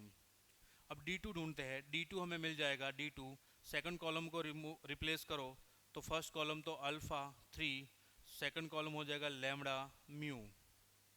ये इक्वल टू आ जाएगा lambda alpha into mu -3 lambda. अब ध्यान से देखिए, फर्स्ट कॉलम को हम लोग रिप्लेस किया। अब देखिए इसको चेक करते हैं, अल्फ़ा इक्वल टू -3 पे अगर मैं इसको 0 करता हूँ for option A alpha D equal to 0 put करता हूँ मैं, डी इक्वल टू 0 पुट करता हूँ तो अल्फ़ा इक्वल टू -3 आएगा। डी इक्वल टू 0 में आपको पता है यूनिक सोल्यूशन कभी नहीं मिलता, या तो इनफाइनाइट मैनी सोल्यूशन मिलता है या नो सोल्यूशन। अब d1 चेक करते हैं, d1 इक्वल टू 0 चेक करते हैं इनफाइनाइट मैनी सोल्यूशन के लिए, तो क्या आ जाएगा, d1 इक्वल टू 0 पे लैम्बडा प्लस म्यू वो 0 आ जाएगा। अब इन्होंने बोला है for all values of lambda and mu, for all values नहीं, लैम्बडा और म्यू की ऐसी वैल्यू जिनका सम है वो 0 आएगा, तभी इसके इनफाइनाइट मैनी सोल्यूशन बनेंगे, अदरवाइज नहीं बनेंगे। तो फर्स्ट केस तो अपना रॉन्ग हो गया, इनफाइनाइट मैनी सोल्यूशन नहीं मिलेंगे। Second option for option B देखते हैं। फॉर ऑप्शन बी क्या बोलता है, यूनिक सोल्यूशन है तो डी है वो 0 नहीं होना चाहिए, तो -2 -6 0 नहीं हो, -2 alpha, then alpha is not equal to -3। अगर ये केस आता है डी 0 नहीं है, तो d1 d2 d3 की वैल्यू कुछ भी हो, यहाँ पे d1 और d2 की वैल्यू कुछ भी हो, हमेशा यूनिक सोल्यूशन मिलेगा। मतलब अगर अल्फ़ा -3 नहीं है तो आपको यूनिक सोल्यूशन मिल जाएगा, लैम्बडा और म्यू कुछ भी हो। मतलब बी ऑप्शन अपना जो है वो करेक्ट ऑप्शन है। नंबर सी के लिए देखते हैं। फॉर सी के लिए क्या आएगा, for C lambda plus mu equal to 0 है, मतलब d1 ये बोल रहा है कि d1 है वो 0 है, तो लैम्बडा प्लस म्यू वो 0 आ जाएगा। और alpha equal to -3, D equal to भी 0 है, तो अल्फ़ा इक्वल टू -3 मिल जाएगा। ये बोल रहा है कि अगर D1 जीरो है, D2 जीरो, D3 जीरो है, सभी जीरो है, तो इसके इनफाइनाइट सोल्यूशन मिलेंगे। बिल्कुल सही है, इनफाइनाइट सोल्यूशन मिलेंगे आपको, ये इनफाइनाइट सोल्यूशन आएगा। नंबर 3 देखो, अगर लैम्बडा और म्यू जीरो नहीं है, डी ऑप्शन देखिए, D option lambda plus mu वो जीरो नहीं है, मतलब D1 जीरो नहीं है, D1 जीरो नहीं है और D जीरो है, मतलब अल्फा इक्वल टू -3 है। D1 जीरो नहीं है, D जीरो है, zero upon non zero, zero upon zero no solution, तो इस केस में आपको कोई सोल्यूशन नहीं मिलता है। तो ये बिल्कुल सही कह रहा है कि इस केस में आपको नहीं कोई सोल्यूशन नहीं मिलेगा। तो इस तरह के क्वेश्चन बिल्कुल कॉन्सेप्चुअल क्वेश्चन, कॉन्सेप्ट पूछा है आपको, सिर्फ दो सिंपल सी इक्वेशन देखे कि क्या क्या केस हो सकते हैं। हम आपको अगर क्रैमर पता है, homogeneous non homogeneous, x equal to D1/D, y equal to D2/D, अगर D नॉन जीरो है तो यूनिक सोल्यूशन चाहे D1 D2 कुछ भी हो, और अगर D जीरो है तो D1 और D2 चेक करेंगे, D भी जीरो, D1 भी जीरो, D2 भी जीरो, सारे के सारे जीरो, तो इन्फाइनेट मैनी सोल्यूशन, और D1 D2 at least one non zero आ गया तो फिर आपका नो सोल्यूशन हो जाएगा। ये था 2 वेरिएबल के लिए। 3 वेरिएबल के लिए D1 D2 D3 फाइंड करते हैं, D जीरो नॉन जीरो आ गया तो यूनिक सोल्यूशन, और इन तीनों में से कोई एक नॉन जीरो और D जीरो है, नो सोल्यूशन, सभी जीरो आ गए, दो केस बनते हैं, इनफाइनाइट मैनी सोल्यूशन और नो सोल्यूशन। उस केस में हम लोग किसी भी एक वेरिएबल को टीलेट करते हैं, उसको पुट करके दो इक्वेशन को सॉल्व करते हैं, एक्स और वाई को इन टर्म्स ऑफ टी फाइंड करते हैं, जेड को हमने पहले टीलेट किया, इन तीनों की value in terms of T, third equation को सेटिस्फाई कराते हैं, अगर सेटिस्फाई होती है तो infinite many solution, otherwise no solution. तो ये सारा का सारा माजरा है। नॉन ट्रिवियल सोल्यूशन बोला है, होमोजीनियस गिवन है, नॉन ट्रिवियल है तो डी जीरो पुट करना है, और ट्रिवियल है तो डी नॉन जीरो। ज़्यादातर आपसे नॉन ट्रिवियल पूछा जाता है, उस केस में हम लोग डी जीरो पुट करते हैं।